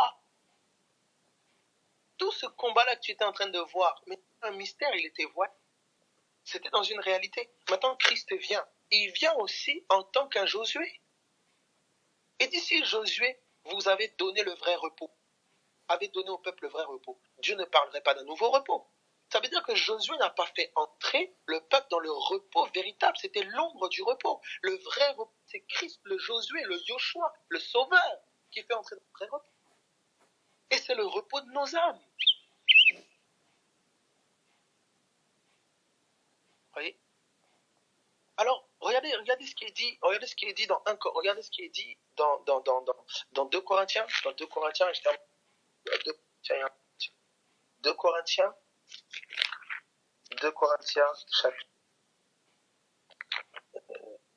10, 2 Corinthiens 10, à partir du verset 3. C'est ce qui est dit. Si nous marchons dans la chair, nous ne combattons pas selon la chair. Car les armes avec lesquelles nous combattons ne sont pas charnelles, mais elles sont puissantes par la vertu de Dieu pour renverser les forteresses. Nous renversons les raisonnements. Vous voyez, d'abord, il parle un langage comme extérieur. Il dit elles sont puissantes pour renverser les forteresses. Il parle le langage de l'Ancien Testament. Vous savez, les forteresses qui ont été renversées, Jéricho et autres. Et ensuite, il arrive maintenant au langage de l'intérieur. Il dit nous renversons les raisonnements.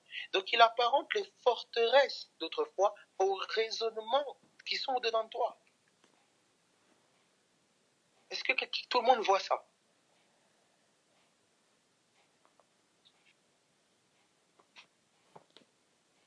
Oui. Donc ce Josué qui est envoyé avec toute une armée pour renverser les forteresses, c'est 2 Corinthiens 10:3. Et bien, qu'est-ce qui se passe aujourd'hui? C'est un Christ en moi. C'est la pensée de Christ, c'est la parole de Christ en moi qui renverse les raisonnements. Et regardez ce qu'il dit, il continue. Il dit, et toute hauteur qui s'élève contre la connaissance de Dieu, il y a des choses en moi qui s'élèvent pour m'empêcher de saisir Dieu, d'expérimenter Dieu, de connaître Dieu, véritablement tel qu'il est. Et il continue, il dit, et nous amenons toute pensée captive. C'est pas Dieu qui l'a fait, c'est nous, nous amenons toute pensée captive à l'obéissance de Christ. Nous amenons toute pensée à la pensée de Christ. Donc le fight là, c'est un fight de pensée. Il y a la pensée du Seigneur et il y a toutes les autres pensées. Et si tu n'es pas ferme, regardez maintenant ce qui est dit, regardez comment il le dit dans 1 Corinthiens 9. Voilà pour ça que Paul vous parle du bon combat de la foi. Regardez comment c'est pragmatique. On arrive maintenant à une réalité intérieure, c'est une réalité de pensée. Si tu ne connais pas la pensée de Christ pour cette situation, tu n'as pas la pensée de Christ, comment tu as amené les autres pensées captives à l'obéissance de Christ? Il y a une fermeté de pensée, d'être focus dans une pensée. En fait, quand on fait référence justement au cerveau, etc., quand on parle des pensées, on sait que les pensées, physiologiquement, c'est produit dans la tête. On a tendance à penser dans la tête. En fait, spirituellement, on parle des pensées du cœur. C'est pour ça, regardez maintenant ce qui est dit dans 1 Corinthiens 9. Regardez ce que l'apôtre Paul dit. 1 Corinthiens chapitre 9. Regardez ce qu'il dit. 1 Corinthiens 9, à partir où tu es 1 Corinthiens 9, à partir du verset 20, quelque chose, je pense. Voilà. Allez, regardez. Verset 25. Tous ceux qui combattent, regardez bien s'il vous plaît, tous ceux qui combattent s'imposent toute espèce d'abstinence. Et ils le font pour obtenir une couronne corruptible. Il compare à un combattant. Il dit tous ceux qui combattent s'imposent toutes sortes d'abstinence pour obtenir une couronne corruptible.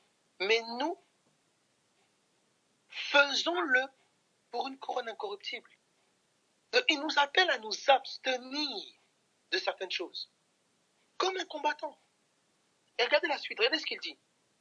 Moi donc, je cours, non pas comme à l'aventure, je frappe, non pas comme battant l'air. Vous voyez, il parle de la course et de la frappe. En fait, il fait référence à la même chose dans 2 Corinthiens 4. 2 Corinthiens 4, donc, toi qui n'aimes pas peut-être courir, je ne sais pas moi, courir, on parle d'athlète, hein.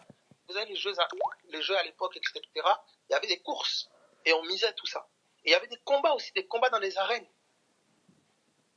Vous voyez? Et il dit, je ne cours pas comme à l'aventure. Ça veut dire hors de mes rails, hors de mon circuit, comme sachant pas où je vais, etc. Non, je cours pour obtenir. Je cours pour obtenir comment on dit, la couronne, je ne sais pas comment on peut dire ça.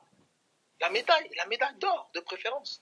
Et il dit, je me bats, je tape pas comme brassant l'air.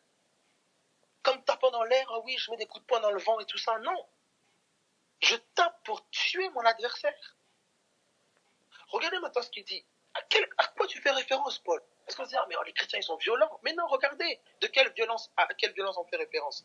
2 Timothée 4, à partir du verset 2 Timothée 4, à partir du verset 6. 2 Timothée 4, 6. Il dit ceci. Car pour moi, je sers déjà de libation et le moment de mon départ approche. Verset 7. J'ai combattu le bon combat, j'ai achevé la course. Il parle du combat et il parle de la course. Quel combat il fait référence? Le bon combat de la foi. Quelle course il fait référence? Celle de garder la foi. Donc il apparente le fait de garder la foi à une course et le fait de tenir ferme dans la foi à un combat. Maintenant, regardez ce qu'il va dire aux Corinthiens. Donc, il dit, je cours non pas comme à l'aventure. Je frappe non pas comme battant l'air. Mais où se passe cette course? Où se passe ce combat? Regardez ce qu'il dit. Mais je traite durement mon corps et je le tiens assujetti. Le combat du dedans, il est lié à ta chair. Et la vie de toute chair, c'est son âme. Ça veut dire que il y aura la réalité des pensées de ton âme et la réalité de la pensée de Dieu.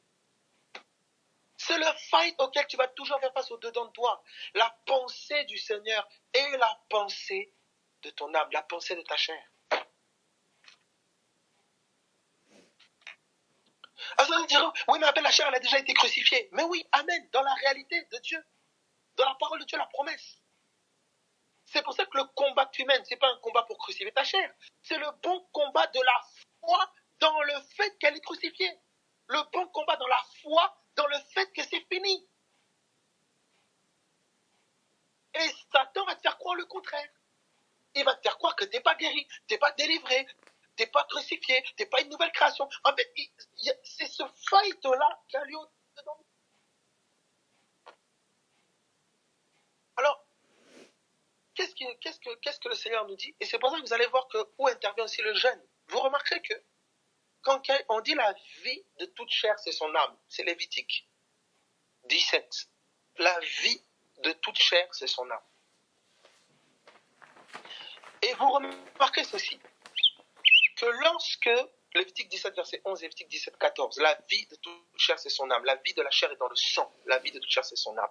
L'âme est apparentée au sang. Et vous verrez en fait que lorsque quelqu'un mourait, donc l'âme quittait le corps.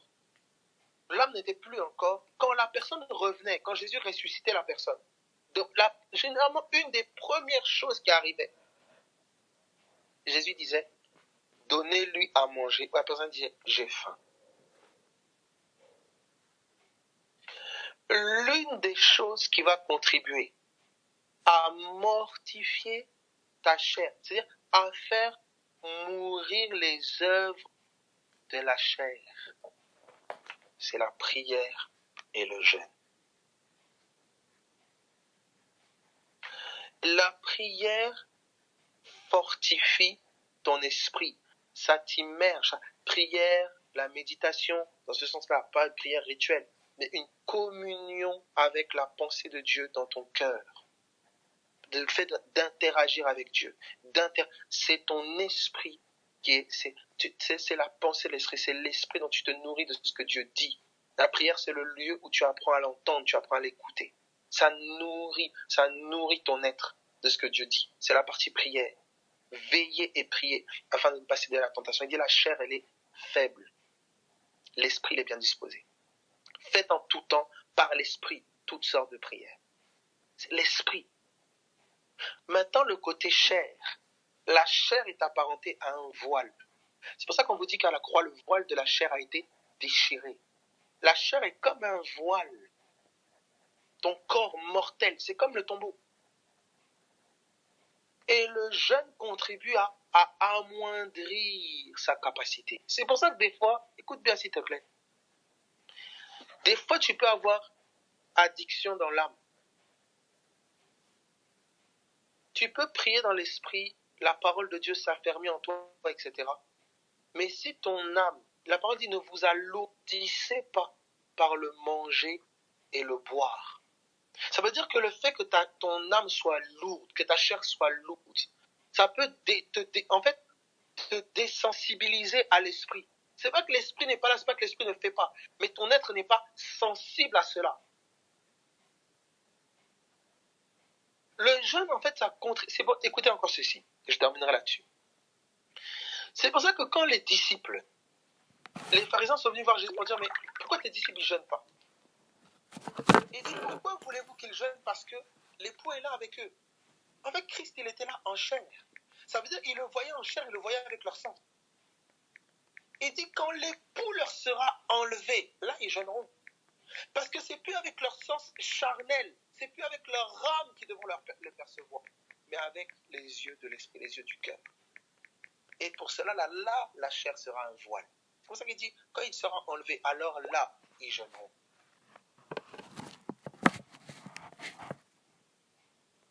Ça contribue à amoindrir. Et c'est pas, quand il dit jeûner, c'est pas le fait ben forcément je mange pas à sec ou je traite. Non, c'est le fait de pas, tu sais, la nourriture là. Tu dois avoir un rapport avec la nourriture, mon ami. La nourriture ne peut pas dominer. Ton ventre ne doit pas dominer ta spiritualité. Et quand ils auront pour Dieu leur ventre, ton ventre là, il ne peut pas dominer ta spiritualité. Écoutez, quand Jésus allait dans le désert, première tentation, on dit quoi? Il eut faim. Il ressent la faim, mais il mange une autre nourriture. Et ce n'est pas la seule fois. Souvent on dit, c'est la seule fois peut-être qu'il a été tenté. Non. Quand Jésus parle avec la femme samaritaine et que ses disciples lui amènent de la nourriture, il dit non. Non mais, peut-être qu'on lui a déjà donné à manger. Il dit non, j'ai à manger une autre nourriture. C'est la même réponse qu'il avait donnée au serpent dans le désert. L'homme ne se nourrira pas de pain seulement, mais de toute parole qui sort de la bouche de Dieu.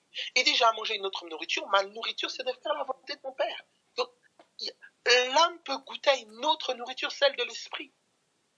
Et généralement, quand tu es conduit ainsi, quand la parole de Dieu veut se dévoiler, veut se révéler à ton âme, écoute, tu verras que en jeûnant, ton âme distinguera souvent de manière plus limpide et plus claire la voix de l'esprit en toi.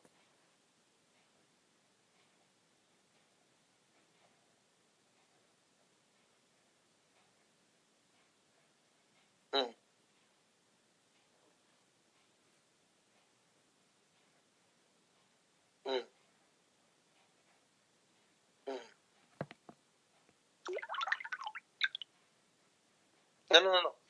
Quand il dit, quand il parle de l'époux leur sera enlevé, il fait référence au fait que l'époux, en fait que Christ, ils le verront plus avec leur sens. C'est comme ça qu'il dit, le monde ne me verra plus, mais vous me verrez parce que je vis et que vous vivrez aussi. Christ, il est aujourd'hui ressuscité, mais il n'est pas en chair. Il n'est pas en chair. Tu vois? Il est esprit. Et maintenant, qu'est-ce qui se passe? Si ta chair à toi n'est pas crucifiée, le Christ esprit, ta chair, en fait, n'incarne pas la réalité du corps de Christ. L'esprit de Christ était dans un corps appelé celui de Jésus. La parole a habité, elle a eu une demeure. Tu vois? Elle a eu une demeure. Et cette demeure, elle était complètement soumise. C'est pour ça que tu vois Christ faire ce 40 jours, etc., pour laisser aucun... Et quand Satan vient le tenter, Satan ne trouve que la parole. Il ne trouve que la parole, sortir que la parole. Il est écrit que la parole. Donc en fait, Jésus a été le tabernacle parfait à la parole. C'est la parole faite chair. Mais la parole maintenant doit s'incarner à nouveau. Ton âme est censée être un tabernacle. Elle est censée être la résidence de la parole, de Christ, la parole. Christ est sa parole. C'est que tout ce qui est en toi, c'est comme si, c'est comme si la parole, elle est en toi, d'accord? Et c'est comme si ton âme, en fait, c'est comme si elle résiste. Quand on parle de Christ, tu peux apporter à la parole. Christ est la parole. C'est pour ça qu'on vous dit, par exemple, dans Éphésiens, on te dit, dans Éphésiens, il te dit, soyez remplis de l'esprit, ne vous enivrez pas de pain, soyez remplis de l'esprit, vous entretenez par des psaumes, des cantiques, tout ça. Mais dans Colossiens 3, il ne te dit pas, soyez remplis de l'esprit.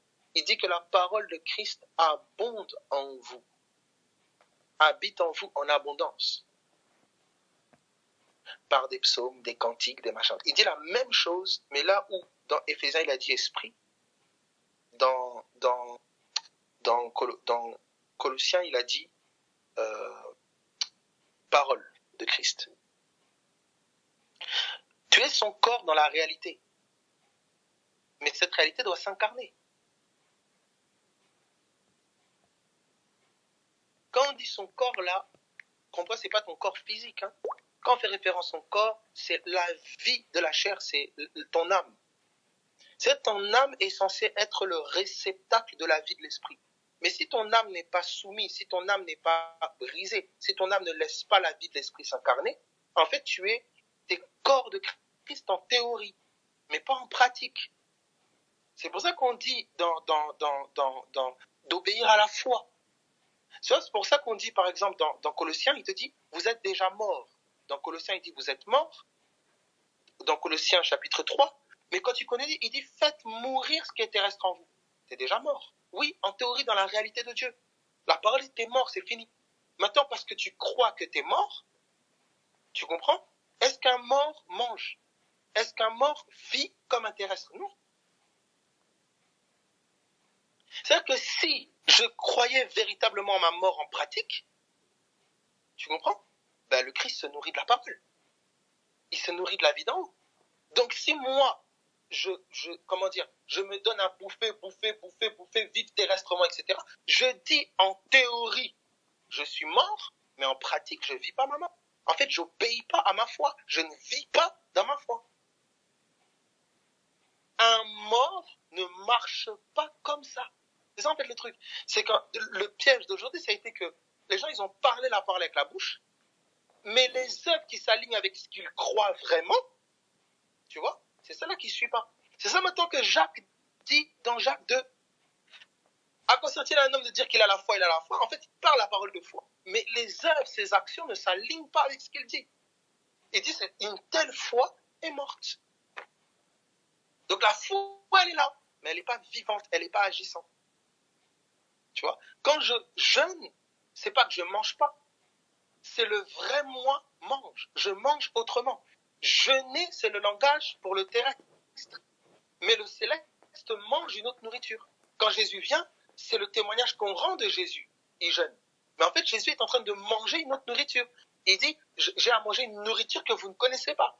Donc si tu manges véritablement la parole, tu manges une autre nourriture, tu vas voir que ton ventre là, ton ventre charnel, il ne va pas courir après, commencer à se gaver, je ne sais pas comment. En plus, on le vit souvent naturellement. Quand tu es immergé dans la pensée de Dieu, immergé dans la parole, tu vois déjà généralement que c'est comme si tu n'as pas faim. Donc c'est pas en soi qui te dit, il ne faut pas que je mange. Non. C'est qu'il faut que tu manges une autre nourriture. Il faut que tu manges en t'immergeant, en mangeant la parole, en désirant la parole, en ton être, en désirant la parole. Ben, qu'est-ce qui se passe? Tu verras que ton autre côté de toi, il meurt. Il est crucifié.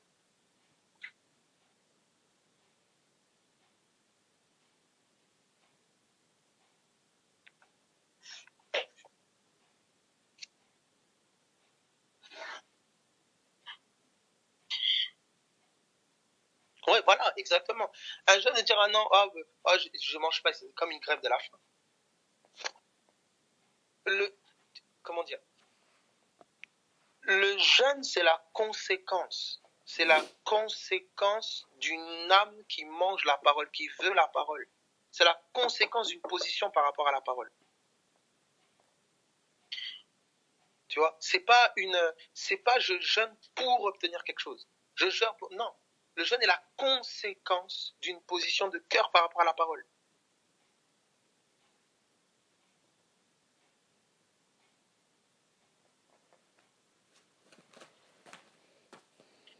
C'est une forme de mort, en fait, que ton âme vit.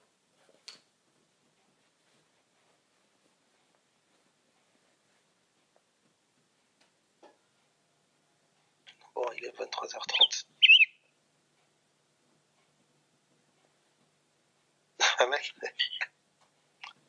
Mais tu vois, tu vois quand on te dit, par exemple, quand Jésus, il est conduit par l'Esprit de Dieu dans le désert, c'est pour ça, justement, tu vois, si tu dis ça, justement, frérot, bah c'est bon. Parce que si c'est l'Esprit, c'est ça, justement, l'incapacité humaine, tu vois, l'incapacité humaine, bah c'est bon. Parce que ça veut dire que si tu vois que la faim est neutralisée ou quoi que ce soit à cause de la parole de Dieu, à cause de l'Esprit de Dieu en toi, tu sauras que c'est pas ta capacité.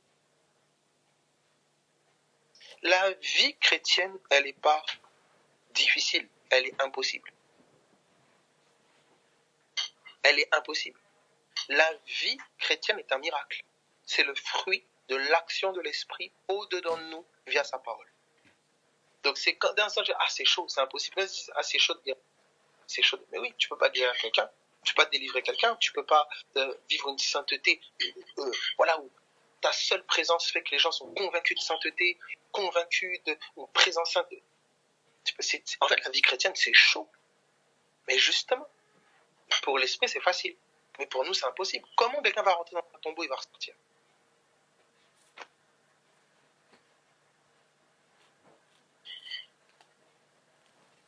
Et généralement, cette crise-là, quand la réalité de la parole, elle est dépeinte, il y a ce sentiment d'incapacité, d'impossibilité qui s'établit. C'est automatique. Si la vraie parole est dépeinte, il y a un sentiment d'incapacité que mon âme ressent. Quand ça que Paul il te dit, il a la perfection de la loi en face de ses yeux, il dit, j'ai la volonté de faire le bien, j'ai pas le pouvoir. C'est-à-dire, il y a une frustration qui naît, qu'il est dans l'incapacité de réaliser ce que la bonne loi, en fait, ce que la perfection que la parole présente. C'est pour ça qu'il se tourne matin et dit, grâce soit rendue à Jésus-Christ. Il réalise sa misère, son incapacité. Et c'est là qu'il se tourne vers la grâce qui est en Jésus-Christ.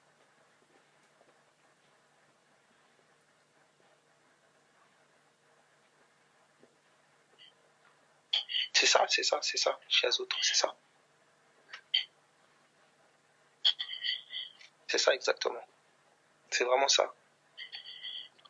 Donc voilà. En tout cas, mes amis, gloire à Dieu, en espérant que j'ai pu un peu répondre, etc. Et soyez bénis, fortifiés, encouragés. Et voilà. Donc vraiment, c'est le gros axe, vous voyez un peu, le côté...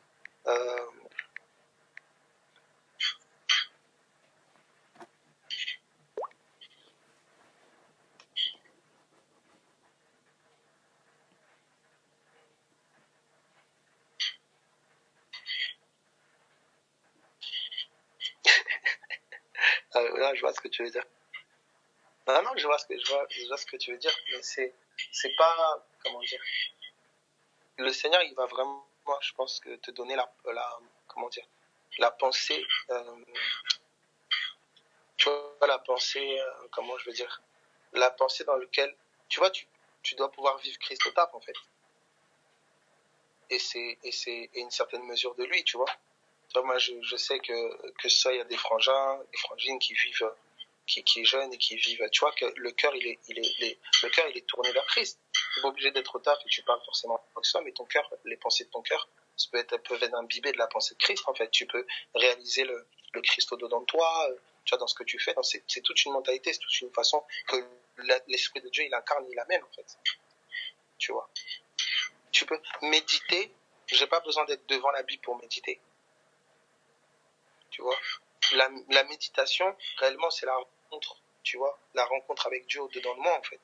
Et donc, du coup, je peux avoir lu quelque chose le matin et y méditer dans la journée. Et toi, même des situations que je vis au quotidien peuvent être objet de méditation, tu vois.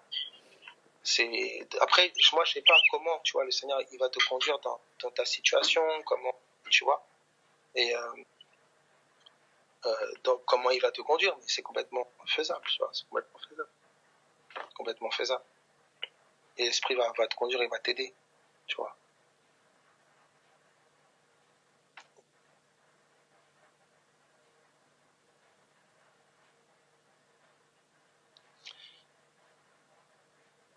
De quel trait il va vraiment il va t'inspirer, il t'inspirera de l'intention où la pensée, elle est là, tu vois, de la pensée du Seigneur, en fait, tu vois. Je veux me nourrir de ta parole, plus que même la nourriture de mon corps, machin, etc. Tu verras que c'est l'Esprit qui va le produire. Mais il le produit déjà d'une intention de ton cœur qu'il pose justement par sa parole, tu vois. Et donc c'est un peu ça. Tu vois, c'est comme le prier, tu vois. La parole dit, nous ne savons pas ce qui convient de demander à Dieu. Mais l'Esprit lui-même, il produit l'intercession en nous. Et la prière, à chaque fois que tu lis les Écritures, elle a toujours été associée au jeûne. Toujours. Il dit quand il parle du Notre Père, par exemple, il dit lorsque vous priez, mais il dit lorsque vous jeûnez. Il y a toujours cette association. À chaque fois que tu voyais, par exemple, les aînés qui cherchaient la face de Dieu, etc., ils couplaient. Généralement, c'était couplé au jeûne. Donc, si l'Esprit de Dieu s'est intercédé dans ton cœur et tu le vis déjà, l'Esprit de Dieu s'est intercédé en toi et produit la même incapacité face à ce qu'il faut lui demander. Nous ne savons pas ce qui convient de demander à Dieu, c'est l'Esprit lui-même qui intercède en nous. Je ne sais pas comment, ne pas manger ou comment jeûner, et que ça, l'esprit lui-même, en fait, il me conduira dans un jeûne adéquat et adapté à, tu vois, il sait. Donc c'est toujours la base, n'oublie jamais toujours cette confiance au Saint-Esprit, et Saint-Esprit, conduis-moi, je te fais confiance, et voilà, donne-moi de vivre davantage de toi en moi, c'est ça.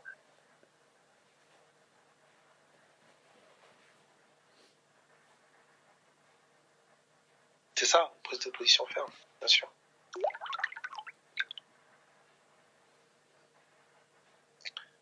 Soyez encouragés en tout cas tout le monde, vraiment. 22h37, vraiment un plaisir encore d'avoir pu partager avec vous, soyez bénis. Et donc voilà, soyez vraiment encouragés, fortifiés. Et sans doute à demain.